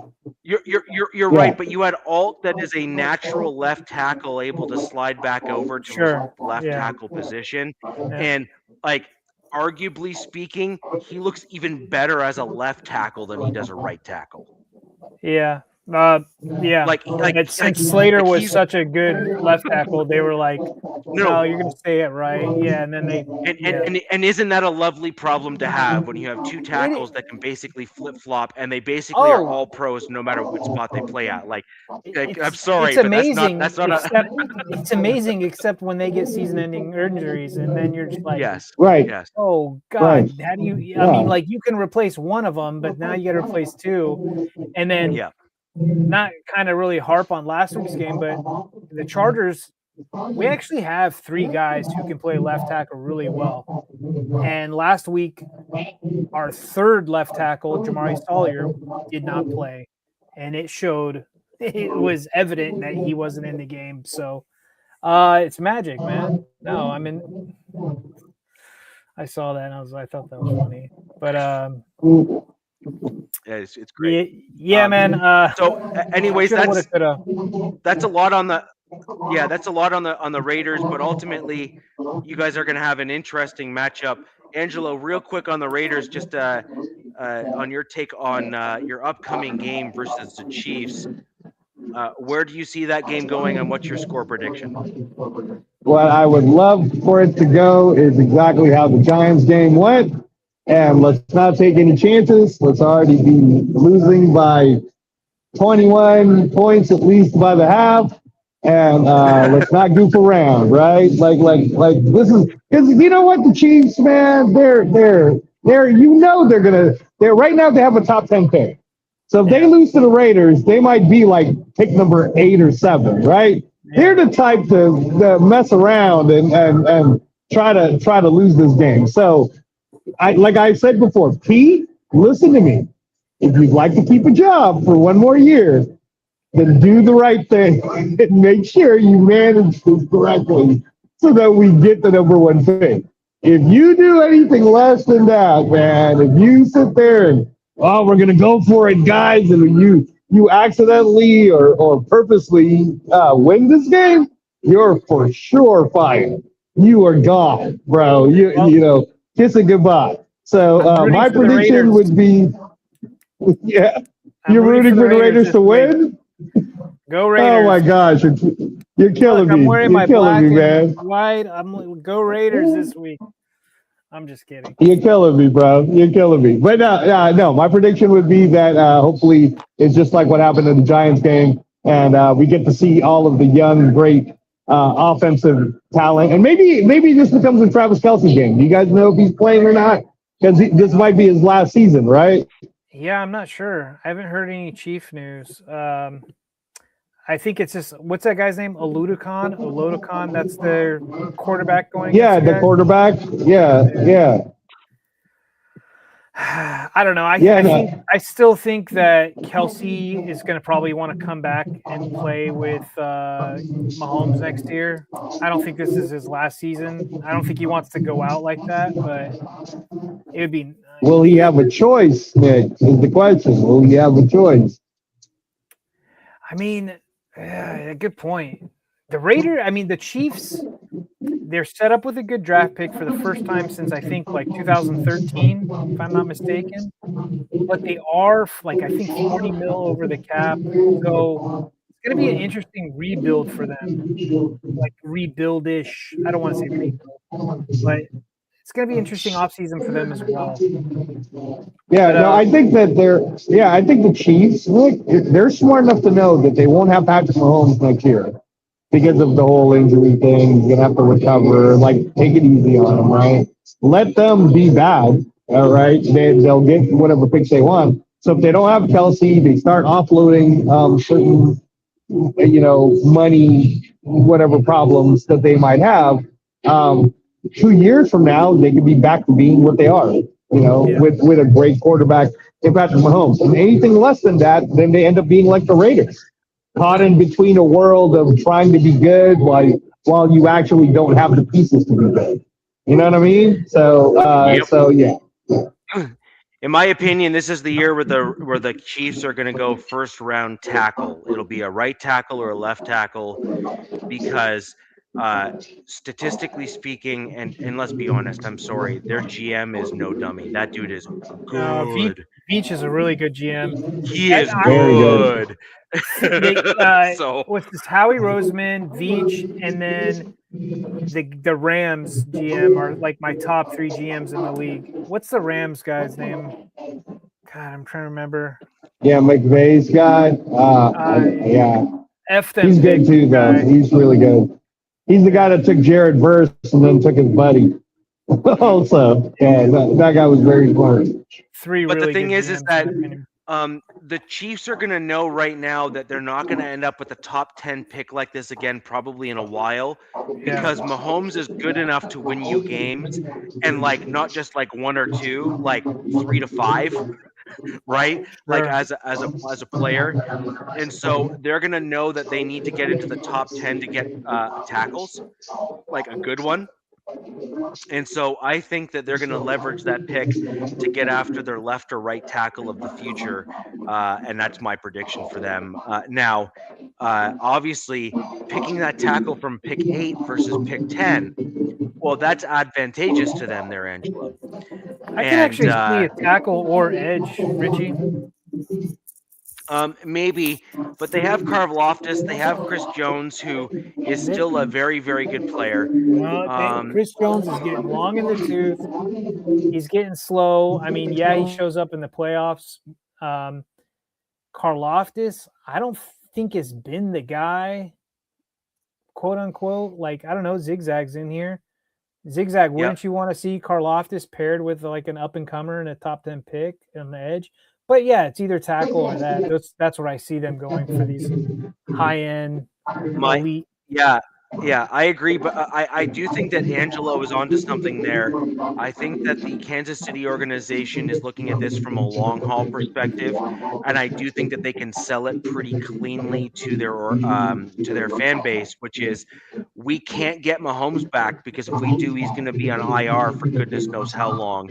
So they're gonna sell this to their fan base of like, we ain't going to be good next year. We're going to be taking all of the cap hits this coming year with Mahomes being out, and we're going to be pretty bad again probably. And then their goal will be to do a rebuild this year, a rebuild next year, and they intend come 27, basically come the 27 season, to basically be right back either at the top or darn near it within the division. That's their goal, I think. Right.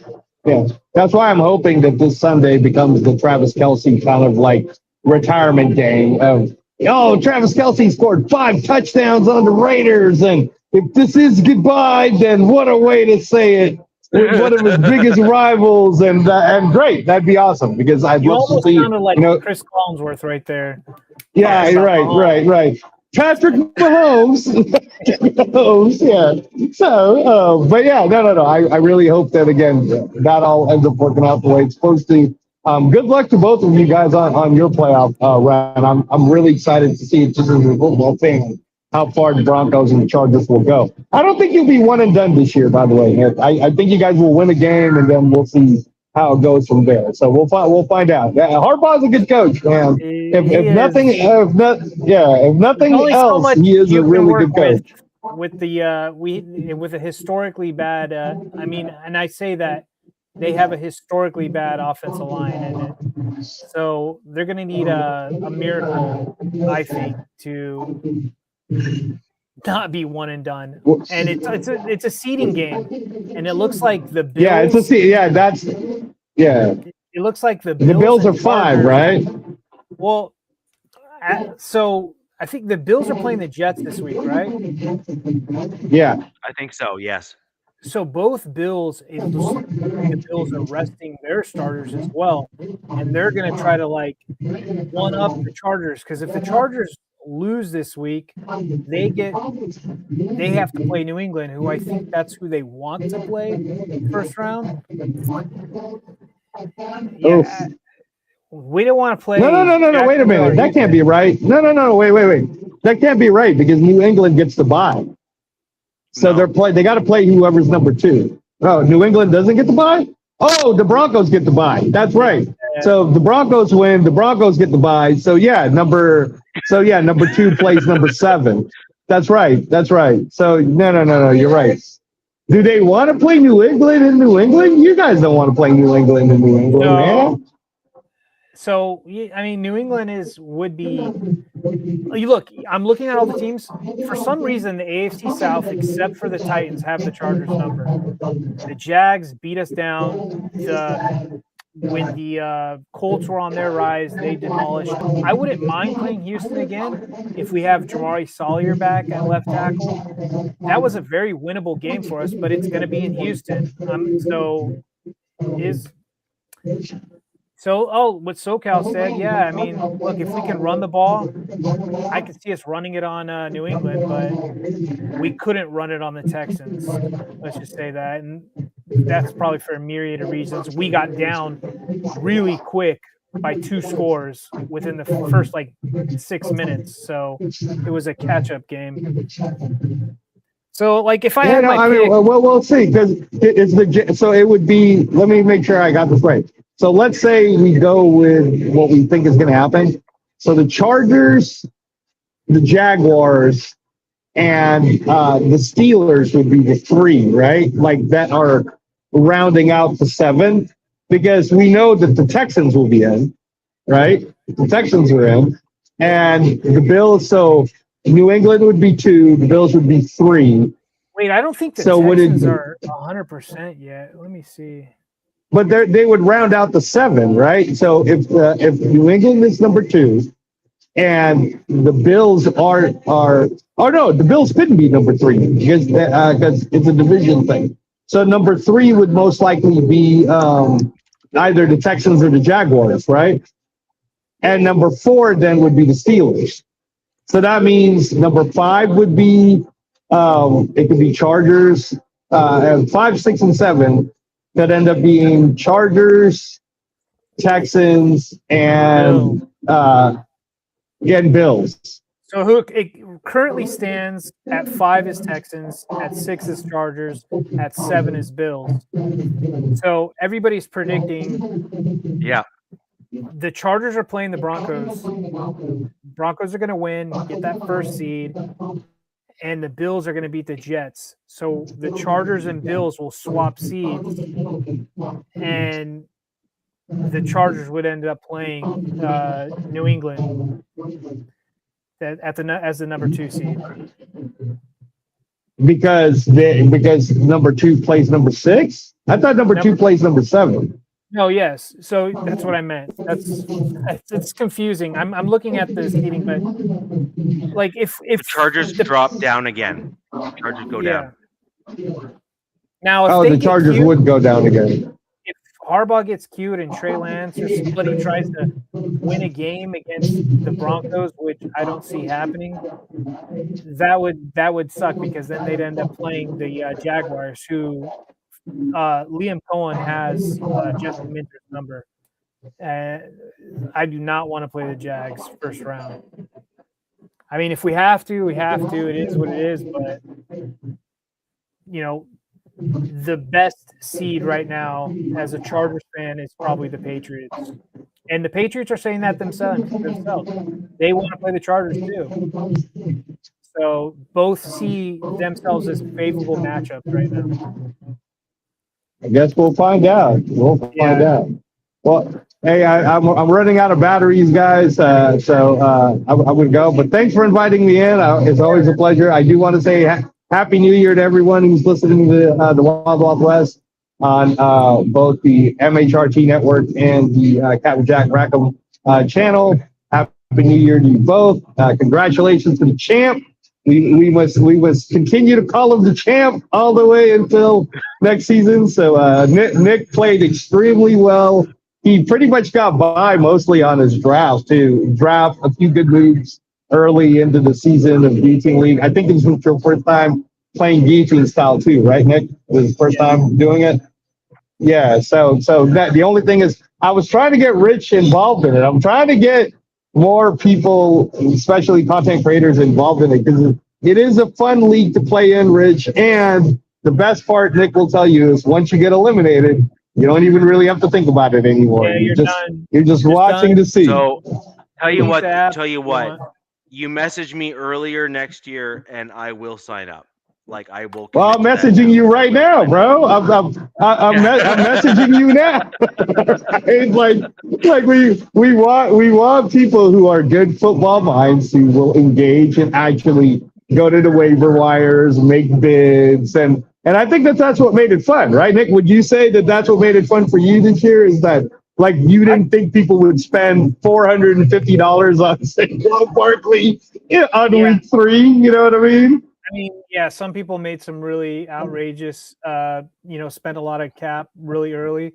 I was trying to be very frugal with my cap space money, but outside of the app, the Guillotine app, it's a fun league. The app kind of like really soured me at the beginning, but now that we're switching over to Sleeper next year, I think it should be a lot better. Yeah. So yeah, no, for sure. And this is my PSA to Matthew Berry, bro. Matthew Berry, if you get to listen to this, I sent you so many damn messages. I gave you a chance for 2 seasons. Your app, the Guillotine League app, absolutely sucks. All of the people that I had to be the commissioner for, all they did was complain about it. I was constantly emailing your tech people, Matthew Berry. So I get it, man. You're Matthew Berry, so maybe you don't care. But that also tells us that since you don't care about us, we will now be switching to the Sleeper app for our Guillotine style. So thanks for giving us a good idea in the Guillotine League. But until you figure out your app, man, we are out. But yeah, Rich, we're looking forward to having you on as one of the 18 players. Probably the most fun part of the Guillotine League is the draft day because it takes so damn long to get everybody pushed through with the 1 minute time limit on an 18 player draft. 14 it's 14 rounds, 14 players, 14 players that you have to fill your roster with, but there's 18 of us doing it. So it's a long time. Be very, very fun. Yeah, it takes a long time, but it'll be very fun. We're looking forward to having you. So with that said, again, good luck to you guys both. Happy New Year. Thanks again. Keep doing what you're doing. And I'll see you guys soon. Peace. Thank you. Appreciate it. So, jumping right into our game, we kind of hit on it a little bit. Obviously, Raiders Chiefs. I do think that the Raiders will probably do enough to lose, but I could totally see Andy Reid like legitimately not like obviously, but just like actually accomplishing, kind of doing enough wonky things to just like literally have him lose the game. like because he is no dummy. That dude is one smart guy. Like, I'm sorry, he is one smart dude. And so just as much as he can do to win a game, he can do all the things to make himself look good but still lose the game as well. And I think that he has that in him as well. I also think that Angelo's point is well taken there, where I think the Chiefs are now looking this as a 2-year thing. Well, something that we didn't talk about, Richie, is a lot of these ex-quarterbacks who've had the same injury as Mahomes, and especially how Mahomes does a lot of his damage, scrambling out of the pocket to the right, rolling out kind of thing. A lot of them have been like, look, dude, hindsight's 2020, but like I think it was like RG3 said, like, I wouldn't have played the next year knowing what I know now. Now, you did make a really great point, Richie, about that pick. It would be the wisest pick to get a tackle, with that pick, and because guess what, he's going to be in the pocket next year when he does come back. There's not going to be too much scrambling around and such, so he's going to be a real pocket passer until he gets to be probably in the next 2 seasons out of his injury where he can start running around again. I'm not gonna lie, I really do like the quarterback that they have now as their backup. He Oh did yeah, he did an admirable job against the Broncos. Like he deserves a lot of credit. He played pretty darn well when we played the Chiefs last week, where he was making some pretty good throws and some pretty good plays. And so I think if they stick with him as like a starter to start the season next year, will they be incredibly competitive? Not like Mahomes, no, but he brings a different dimension to the game. And if you're going to be honest, if he can be trained up or coached up to maybe, you know, play the role of like a tight end or something where he's like inline blocking and then maybe catches a couple balls or something, and then they intermix him with Mahomes as like kind of like what Sean Payton did with his guy there in New Orleans for a block there. You could have some interesting offensive plays there with the Chiefs next season if they choose to bring Mahomes back sooner than I think they probably should. I do believe that the Chiefs' smartest move this offseason will be to take on the absolute brunt of all of their dead cap space by cutting guys to save themselves to get under the cap. Let Mahomes sit out a little bit, bring back in a guy, maybe not be quite as competitive as they've traditionally been, but get themselves healthy and start plotting their course of action for the future in 2027 and simply just do the right thing by the team and get themselves completely sorted. It's not going to be popular amongst the Chiefs fan base, but I do think that it may not be I think it might be a smart move rather for the Chiefs to kind of get themselves to a reset. And also start to retool on certain position players. Like they'll need a tight end. Travis Kelsey's probably going to have to get cut in order for them to do what I'm talking about. they need a running Get back. themselves a new left tackle. That's an important piece. Get themselves a running back that can be like a stud guy. They're going to have to do the things in order to get themselves back on track as a team. And that's that. So, an interesting piece. But let's be honest, this is the sort of season that, as a Broncos fan, um, and also as others have been predicting for a period of time that the Chiefs would eventually find themselves in. At some point, the right picks would not have been made. Like, in fairness, the Chiefs have had almost a horseshoe when it comes to draft picks. They've gotten Tyreek Hill, they got Travis Kelsey, they got, they kept on basically hitting wins across the board for all of their draft picks. And at some point, they were bound to not always win. And the last 2 seasons, they've had Mahomes to kind of get them out of the way and into the Super Bowl at one point, and they got themselves blown out of the water by a better defensive line. And at some point now, the Chiefs are going to have to rebuild the way that they did before when Mahomes was first in the league. They're going to have to really solidify that wall in front of their quarterback to get their offensive line back to where it was so that they can keep themselves rolling and keep on winning games. Their quarterback's not getting any younger. He's already had this injury. They're going to have to make sure he stays upright because, I mean, he is easily still a top tier quarterback so long as he can come back even 3/4 of the way where he was. And the Chiefs would be smart, in my opinion, to focus on the top picks they can to bolster their lines in order to keep quarterback of next year safe and also Mahomes safe in the future. Yeah. So, but on to our games. I do see this as Broncos obviously winning because we're not going to be resting our starters. We're going I to think you be guys are trying like to 12 and kind a of half go in. point favorites or something. Yeah, yeah. I mean, Yeah. I actually I don't think we're going to cover that point spread. I think we're going to be probably I think you closer do. to you. Oh, you think we will? Okay. Oh yeah. Um, I'm not Well, sure, look, and the I only don't reason know. why Go ahead. Go ahead. I'll give you my my feelings on only this. point here is that I think that the defense is going to really run ruckshot because they're going to be trying to go for all sorts of sack records. Okay. Like I think the defense is going to be like they're gonna try go NASCAR, like, and just Yeah. absolutely just go for the slaughterhouse. Like Yeah. I think that the Broncos are gonna aim for like a 17 sack game or something stupid. Like I truly think that they're 17, gonna did you try and say? go. Yeah, like I think they're gonna be going into like they're Oh, gonna try and hit shit. records. God damn. Well, the Broncos defense have already have 7 and 8 sack games this season, right? Against starters, like proper starters in the NFL, Yeah. right? So we've had 7 and 8 sack games this season. And so I don't think it's a stretch for them to try to go into the mid-teens in terms of sacks against Yeah, but this is an a game offensive where the line. Chargers are not trying to win. So I can just see them going fully just dumb and just going run, run, run, punt, run, punt. Yeah, Like something like that. maybe. Yeah, maybe. And That's entirely possible.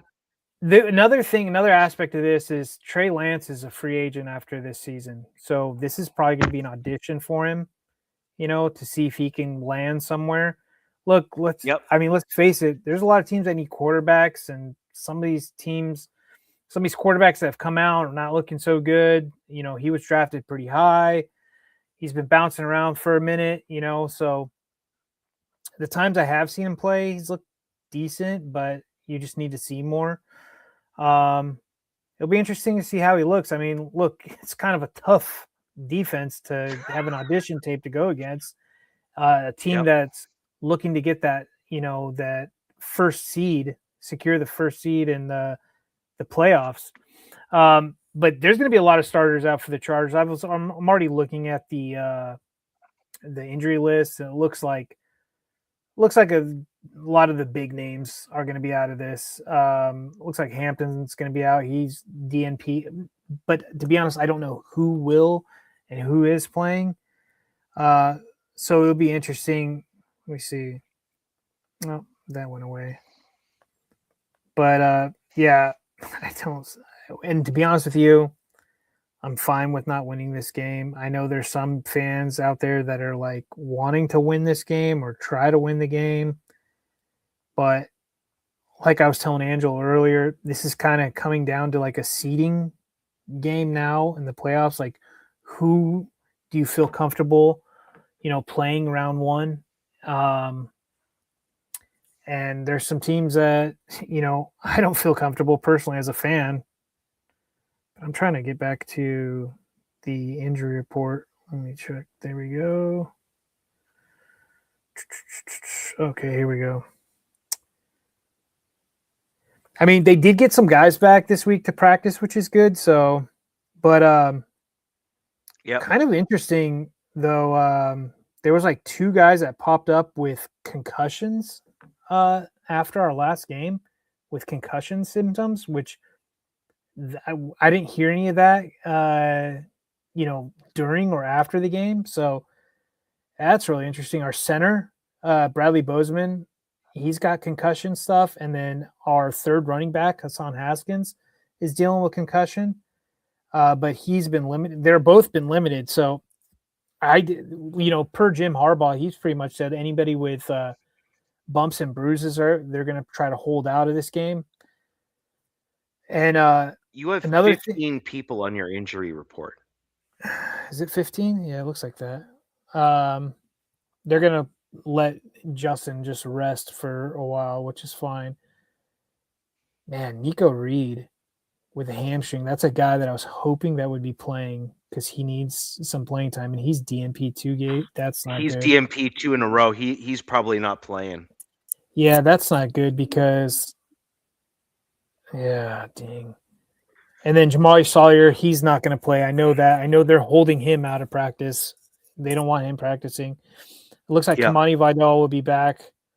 Yeah, it's going to be RJ Mickens. It's good to have him back. But yeah, there's going to be a lot of guys that hold out of this. So, I mean, they're saying they're not even dressing Herbert. Like he'll be in street clothes, kind of thing. And our third string quarterback DJ Ukulele, or who will be the backup.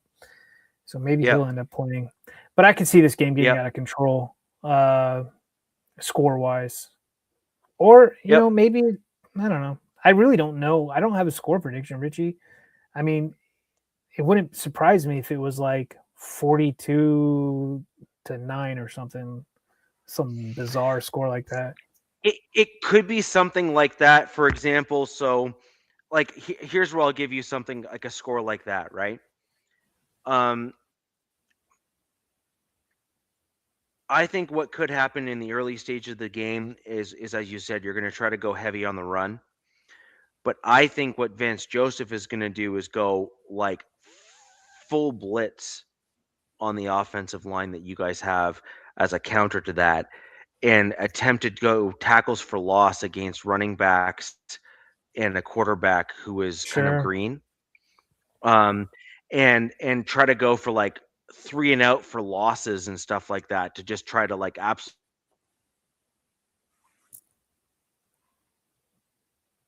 We lost audio, buddy.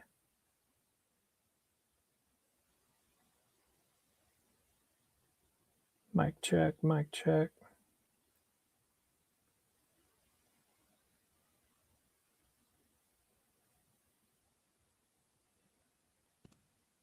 What about now?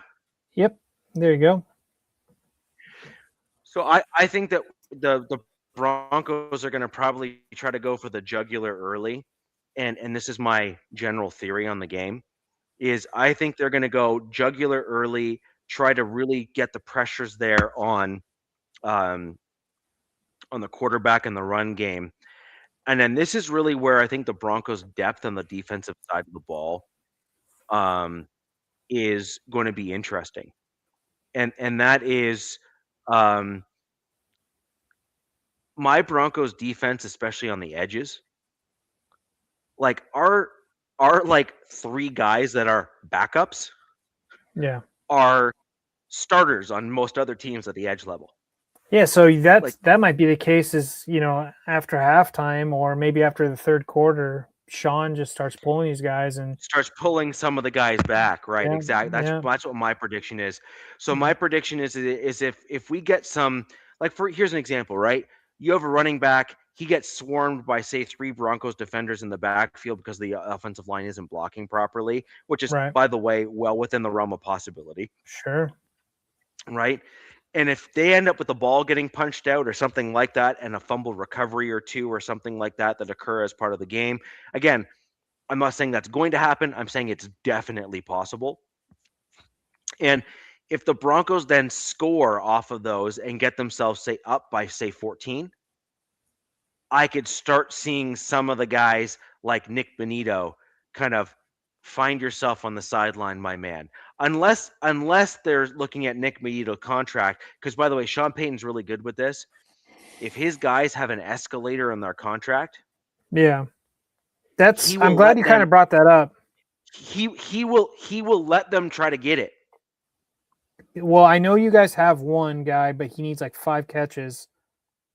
The Troutman.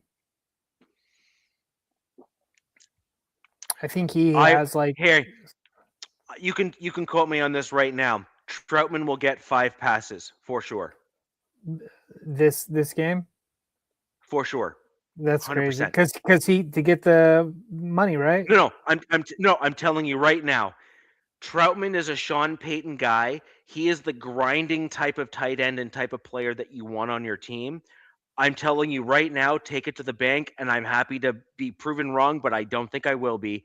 Troutman will be given the opportunity at least to get 6 catches or 7 catches in the game that we have on Sunday, for sure.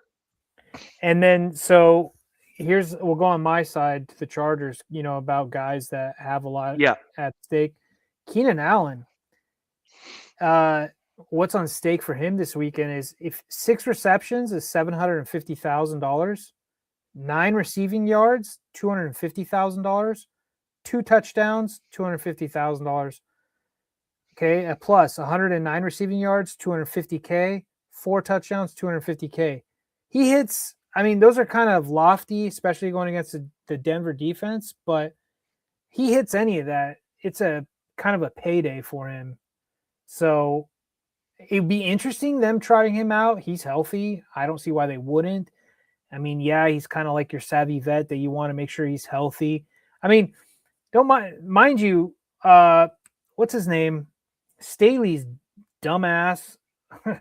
I think it was against the Broncos, played Mike Williams against you guys, and he broke his back in a meaningless game. So this is like, you got to be careful about what you're doing and who you're playing and whatnot. But, this is the game of football and things happen. So, Well, that's an awful lot of money to leave on the table for a player.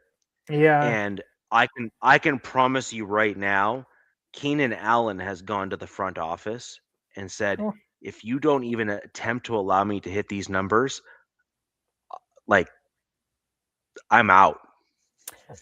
I mean, and he's already been brought up in talks now with the fan base. I'm not sure about the front office, but as a potential re-sign for next year, or does he retire? There's a few guys because we have, I think, look, the number keeps changing. I think it's 24 free agents. It could be more, it could be less.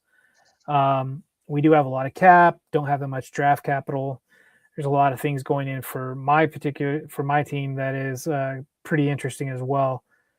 But yeah, man, I think they should. I think they should try to feed him.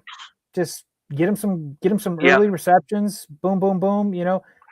And I'm not saying Trey Lance is bad. He's a decent quarterback. He's actually a really decent backup. But yes, I think they're gonna try to do him a favor and audition for a team, because I don't see him as the backup next year on the Chargers. I see him with somebody else. I'm telling you right now, if he tries to throw the ball, he's getting slaughtered.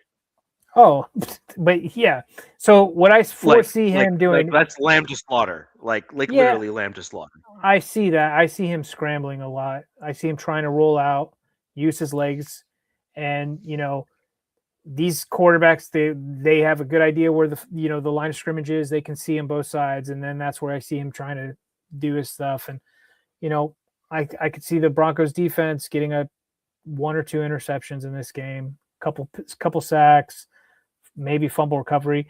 Now we've been pretty good about fumbles. Herbert's been fumbling the ball lately, and that has to do with his hand. But he's recovered his own fumbles, so there's that. The Eagles have the best defense in the NFL and the best roster, man for man. We beat the Rams. Oh wow, okay, West Philly, high on his Eagles still. How do you do against the Broncos?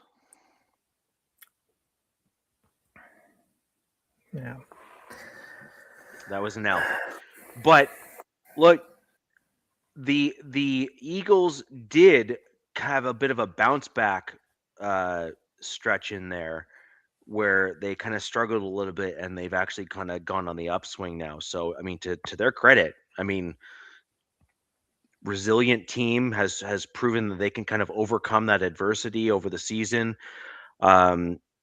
I kind of agree a little bit actually with like I don't agree with that they have like the best defense and everything in the NFL this year. I think that they did have the best defense last year for sure. Their defensive line was just absolutely incredible. But who is the best defense? Is it Seattle, Texans, Broncos? Like it's in those three? Mix it up. I don't know. Seattle's been really good, but the Texans have generally had one of the better defenses. The thing is, it depends on what stats you're looking at. Yeah. The Texans have won in certain categories. The Broncos are ahead in actually a reasonable number of those categories, like a red zone defense, third down defense, sacks and stuff. The Broncos have they're still number one in the sacks, as a total team. You have the red zone defense for the Broncos, and you have third down defense on the Broncos. And you have a couple other defensive stats where the Broncos are second or third. Then you have the Texans that are number one in some other categories. And then the Seahawks have a couple categories where they're number 2 and number 3, but they're not really number 1 in many of them. I know my Chargers defense is up there, but not, I don't know if they're top 5. They might be top 10. They're probably more in the top 10 range. How they've been playing late. I mean, other than a few, like the Texans game, they got caught off guard because, which I thought was really interesting. I was I hadn't seen a team do what the Texans did to the Chargers like in a long time. They went up 14 in less than 6 minutes. They caught them off guard with like 2 deep bombs. A 75-yarder to Higgins and then a 43-yarder to Jalen Noel. But after that, my defense locked down and, I think held CJ Stroud to like 43 yards the rest of the game or something. So they're a good defense, but That's a Harbaugh Minter thing, man. Like those two guys together are. Yeah, but the thing is, it should never. This team is not designed to come back from big deficits, especially against a defense like that. Like they essentially shot themselves in the foot last week. That's why I was kind of saying like this was a very winnable game for the Chargers. But first of all, you go down 14 so quick like that. That's a plus and minus. Like you still have a lot of game to go. But yeah, you're dealing with, and this is, I think you guys have like, oh, this is going to be tough because the Texans edge guys to me just are like look different than Cooper and Benito.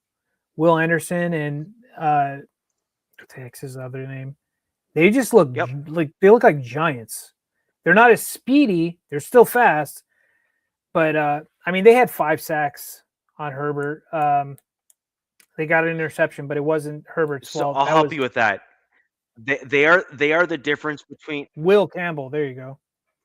They're the difference between a guy like Khalil Mack. Yeah, Will Campbell. They're the difference between Khalil Mack and Von Miller. So if you remember Khalil Mack when he was at the height of his game and he was like we're talking about them in their prime when he was with the Raiders, like or he was at that like yeah in their prime. So Khalil Mack, Von Miller was a special player when he was in that early stage. He was like freaking ridiculous. He can almost like bend Khalil backwards. Mack. Yeah, it was weird. It was like the weirdest thing ever, right? Like he got so low to the ground that you kind of looked at and said, okay, that's not human. Like you should not be able to do that. Yeah. Khalil Mack though had such violent hands and strength and power to get back to the passer that you're just dealing with 2 completely different types of pass rush guys. Sure. Both on the edges. And I would argue that Max Crosby is a little bit of a hybrid between the two, but he still has more power than he is speed.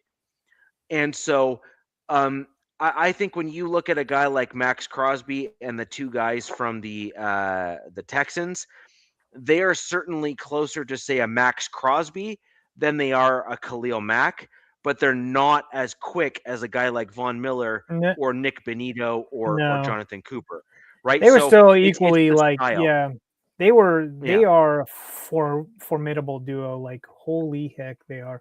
That Texans defense, like, I guess it's since we hadn't played the Broncos in a long time. It's been since week 3. But I was like, damn, dude, these guys are good. Like, they're really good. And the thing is like during that game, it's like what could go wrong went wrong. Like the Chargers were shooting themselves in the foot. Like Aronde Gadsden had like 3 drops. He did a tip drill near the end zone, tipped it up for the guy to intercept it. And we had Dicker, the kicker, one of the best kickers the last 2 seasons, missed a field goal and an extra point. The score was 20-16. That would have been a tie game. And then, I'm not going to complain about the refs because I don't think you should leave games up to the refs, in my opinion. But, some of these games are getting pretty close. Texans had a lot of penalties, and I don't know if they deserved all that. I think it was like 8 penalties or something. Chargers only had 3. But, man, that last penalty sure made up for the Texans having 8. It was an illegal contact when that ref crew had only called illegal contact, I believe, 6 times this whole season. And they called one to essentially end a game. And the legal contact was the wide receiver initiating contact. And they called it on, and I'm like, this doesn't make sense. So there was a lot of controversy about that afterwards and whatever, but I don't think games should be left up to the ref's decision. Now, as playoffs get going, games are going to get a lot tighter, or we would hope or think they do. So this is where we kind of hope that the refs are really in their A game. But and then also our punter was trash. Just like a punt of 22 yards and like all these. It was bad, Richie. It was a bad ball. It was a bad game, but it was still winnable. It was still a winnable game despite all the stuff that they were dealing with. But hats off to the Texans, man. Great team. They're going to be I don't know who the Broncos. You guys would play like as the number 1 seed. You would probably play the winner, like the lowest seed winner, I believe. Yep. Something like that. Yep. So I think, like, say if this goes how I think it might, or I'm hoping, if the Chargers, they lose to the Broncos this week, Broncos get first round, get your rest. Chargers go to New England. I think that we have a good shot to match up with them, especially get some guys healthy. Then if we win that game, I think then we're playing the Broncos again. Well, not you and I 100%. have had this. You and I have had this chat already. Yeah, you said it was 2013 this happened? 2013 was the last time this happened, where the Broncos were the number 1 seed with Peyton Manning. That was our year where we were the highest, the most potent offense the NFL has ever seen. Remember with Julius Thomas, Demaryius Thomas, Wes Welker, like Eric Decker. Remember, we just had, our offense was ridiculous. It was stupid. It was absolutely silly. And we had a defense that was mediocre, not great, mediocre. And it turned out that a mediocre defense does not do well in the playoffs, and a high-powered offense that is not run-heavy, because we were primarily pass-heavy, doesn't do particularly well in February. You need a running game and a good one at that in order to really do well. That wasn't the Seahawks Broncos Super Bowl, was it? Yes, it was. Yeah. Super Bowl 48, where we got absolutely slaughtered, right? And I was that was one of my earlier forays into being a fanalist and things like that. I've had some of my posts on denverbroncos.com, in the forums there. I kind of broke down the game and I made some comments about our offensive line that year. We were not holding up enough, and I was concerned that we hadn't gone, we were going too finesse and not enough power. And it turned out that in the worst possible moment, I was proven right. So, you know what I mean? It's that game got out of hand quickly. That game got out of hand it was quickly. Yeah, exactly. So, anyways, it's one of those things. And so you really do need your offensive line. You really do need all that kind of stuff to hold up in those types of games. And so, yes, that was the year where we went in and we beat the Chargers. It was 27-13 or 27-17 or something like that. It was a 7 or 9 point game, something like that. And I'd have to look back to see who was on the offense and the defense for the Chargers. And by the way, in that game, in that year, the Broncos and the Chargers split. So the first game of the year that year, the Broncos beat the Chargers. The second game of that year, which was later in the season, the Chargers beat the Broncos. Was that in Qualcomm? Wait, was that in San Diego? Was that wasn't the Ed Hockley, was it? The Ed Hockley rule? I can't remember.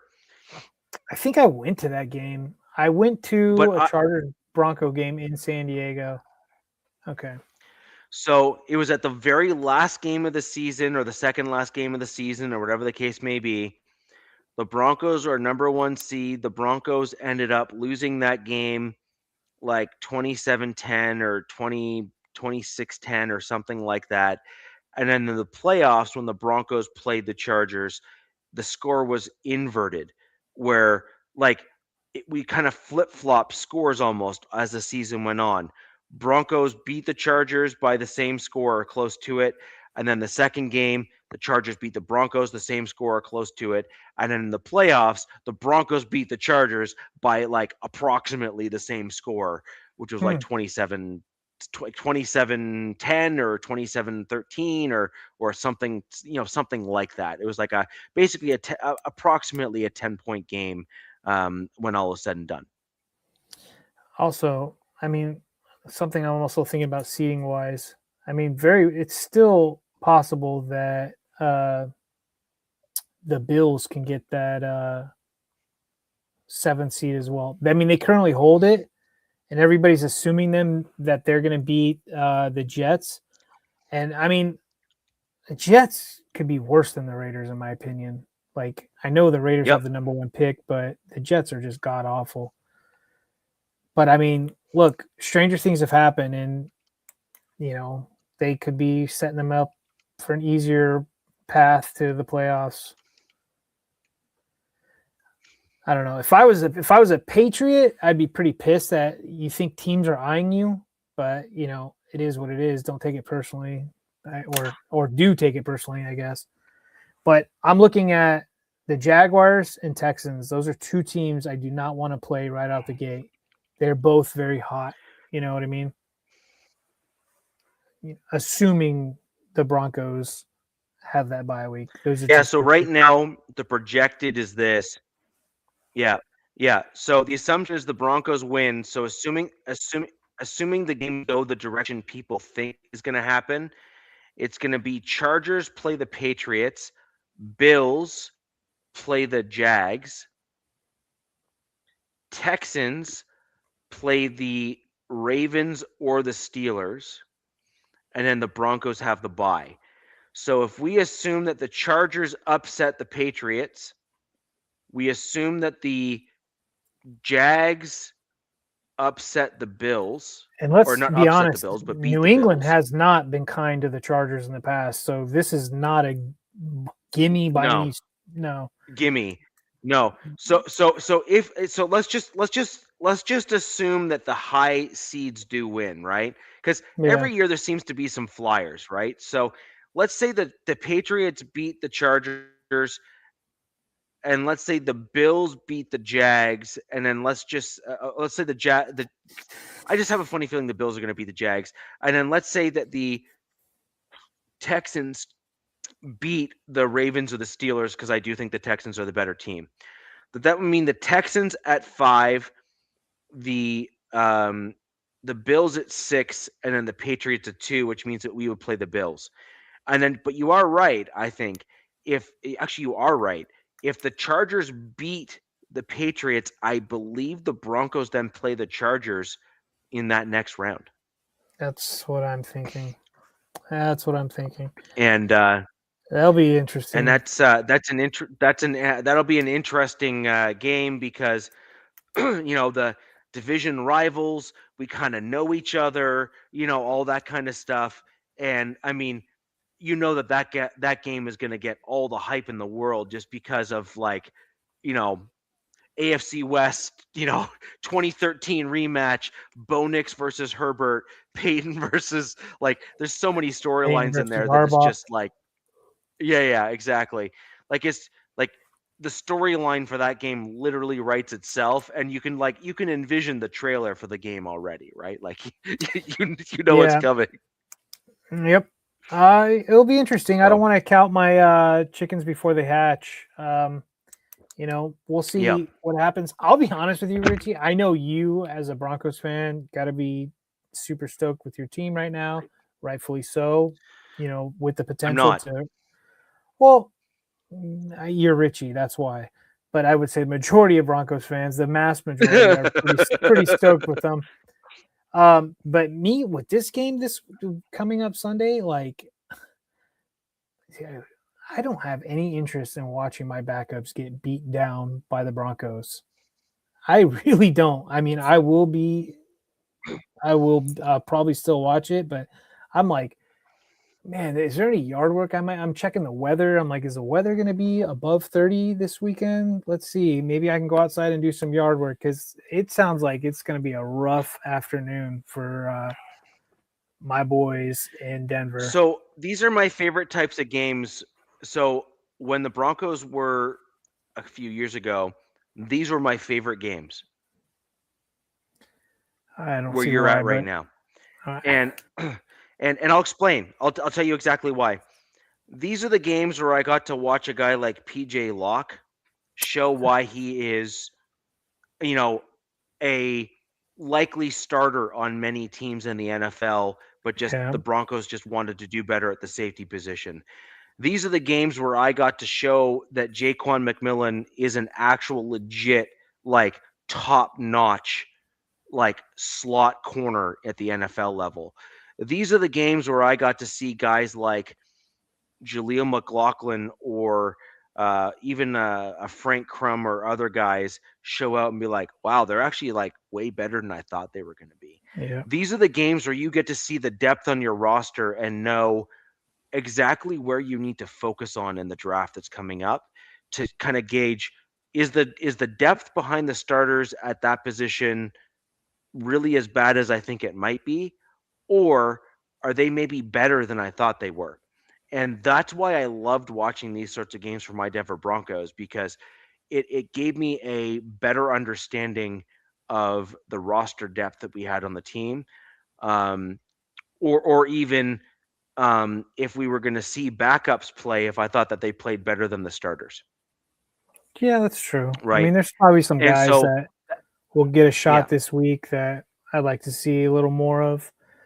But Mhm. on the offensive side, when you're dealing with so much attrition on the offensive line and such poor play, it really puts a hamper on things offensively. Now, defense, it should still be pretty decent for the Chargers on defense. yeah, Like I said, right now I don't know the guys who won't be playing. It's probably safe to say that probably Mac, Derwin, they're probably not playing. Now the other guys, I'm not 100%. So defense is still probably going to try to get after you guys, but offensively, I don't see it happening.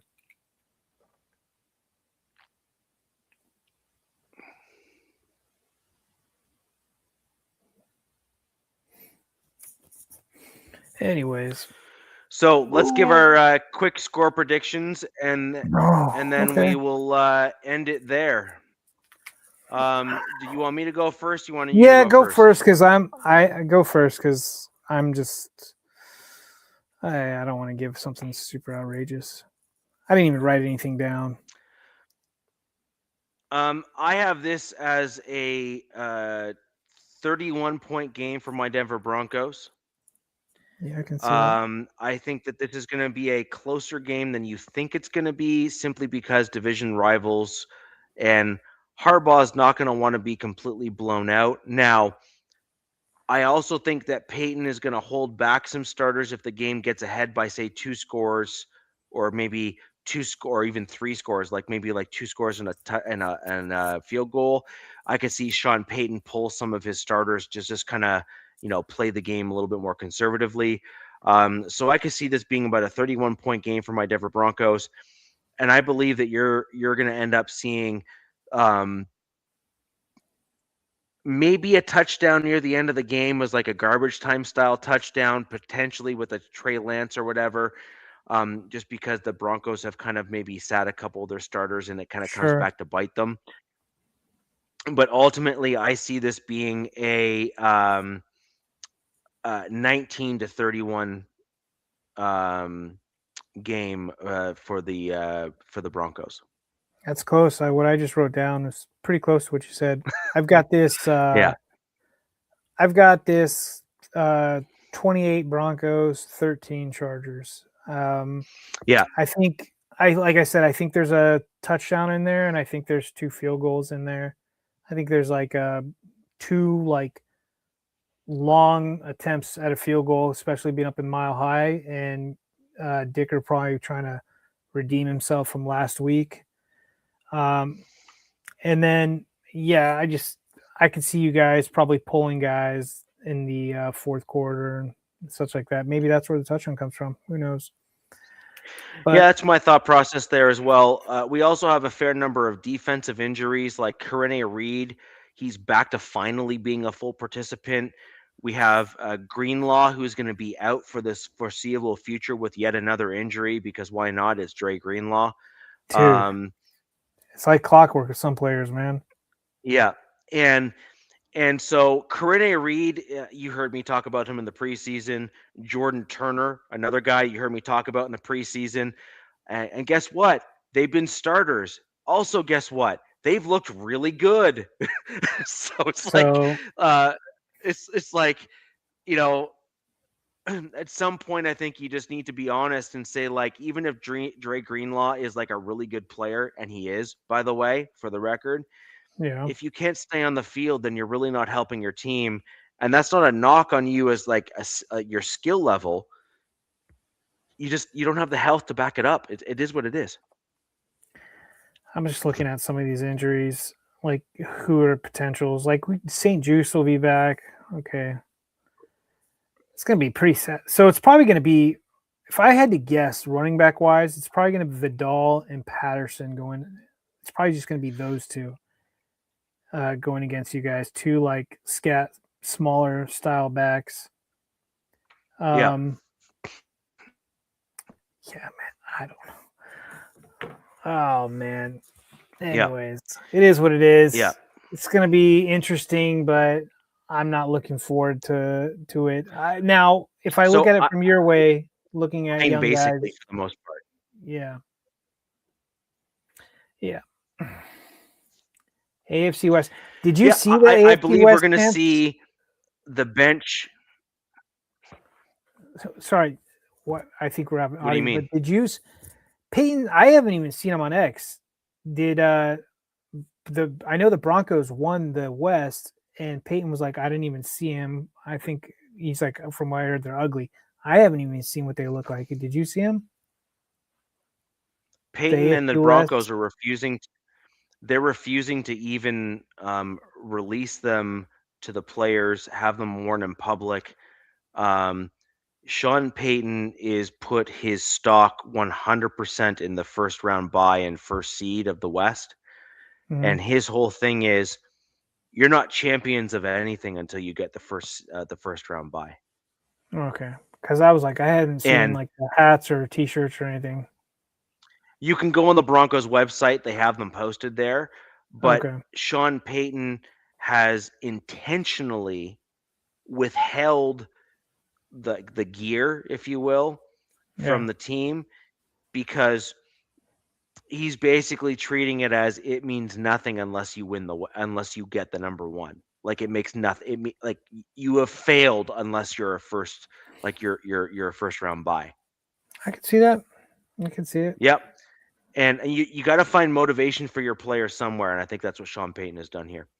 But anyways, that's where we're at for today, guys. It's obviously some interesting games, at least. Obviously, the Chiefs have missed the playoffs. The Raiders have missed the playoffs. That kind of surprised me a little bit. I thought at least one of them would probably have made it when we started the year, if we're going to be honest. Like, it is what it is. I think we had 3. I mean, we are flirting with maybe 4 getting in, but yeah, you can't get there when you have injuries and some other things that take place. And frankly, I think we all expected the Chiefs to do a little bit better than they did. And I'm going to be perfectly blunt. I did not foresee this happening to the Raiders. Like, I thought the Raiders were going to be a much better team this year than they were. I thought they were going to be like a 6-7 win team. I did not see this 2 win. But I also didn't see Geno being as bad as he has. And then I guess you can blame that on the O-line and OC, that whole debacle. So there's a lot of stuff that was involved. Yeah. So we got 2 teams that are kind of just playing for more pride at this point, and the Raiders wanting to try to guarantee their first round draft pick, or number 1 draft pick in the NFL draft in 2025/2026.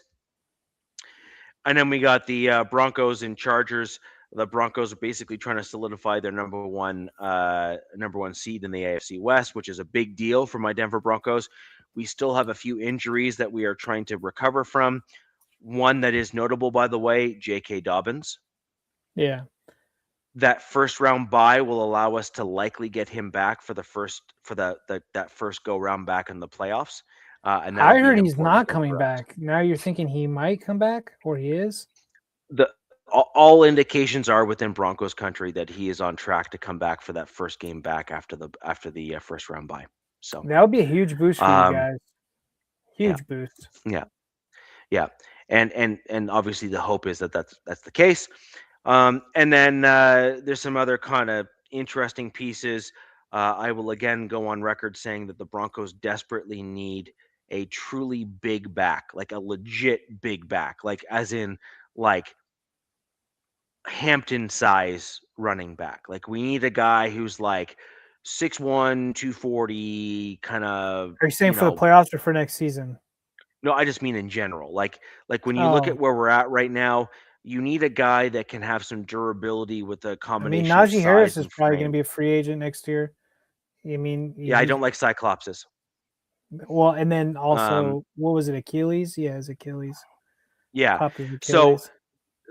So I mean, soft tissue injuries and stuff like that aside, he's typically been very healthy. But once you start getting these soft tissue things, they often stack up for guys that are in high contact things. I like the Broncos to look at some of the guys in the draft and maybe take a flyer on like a UDFA or two or something like that and see what you can get. But anyways, looking ahead to next week's game, we both gave our score predictions. Broncos are atop the West. For those of you who predicted it, I was not one of them. I did not think the Broncos were going to be atop the West. I actually think I predicted the Chargers, if I'm not mistaken. Yeah, I thought my boys had it too, man. But and honestly, it's going to be a really interesting lead into the playoffs. If you have any questions for down below, predictions for the playoffs after the first round, we will be back, obviously, at our normal Wednesday time slot next week. We'll get right into the outcome of these games, a look ahead to the Chargers playoffs game, as well as some additional chat with the playoffs. And obviously, the Raiders at that point will be full-on draft mode, so we'll start getting into a little bit of that kind of stuff as well. In addition to, by next week, DZ will have probably some information in terms of coaches that have been let go and whatnot. That's true. Which will be some additional content for those folks that are around with us next week on Wednesday. But anyways, ladies and gentlemen, until next week, where the West Side's the best side, thank you very much for joining us on the Wild Wild West. Peace! Fast lane when I pass in the street, bag of money in the passenger seat. Tempo's been asking for me on the road from the west to the east. Way up, I might never come down, cause the coast racking up the flight miles. So high, I might never come down, so what, this is my lifestyle.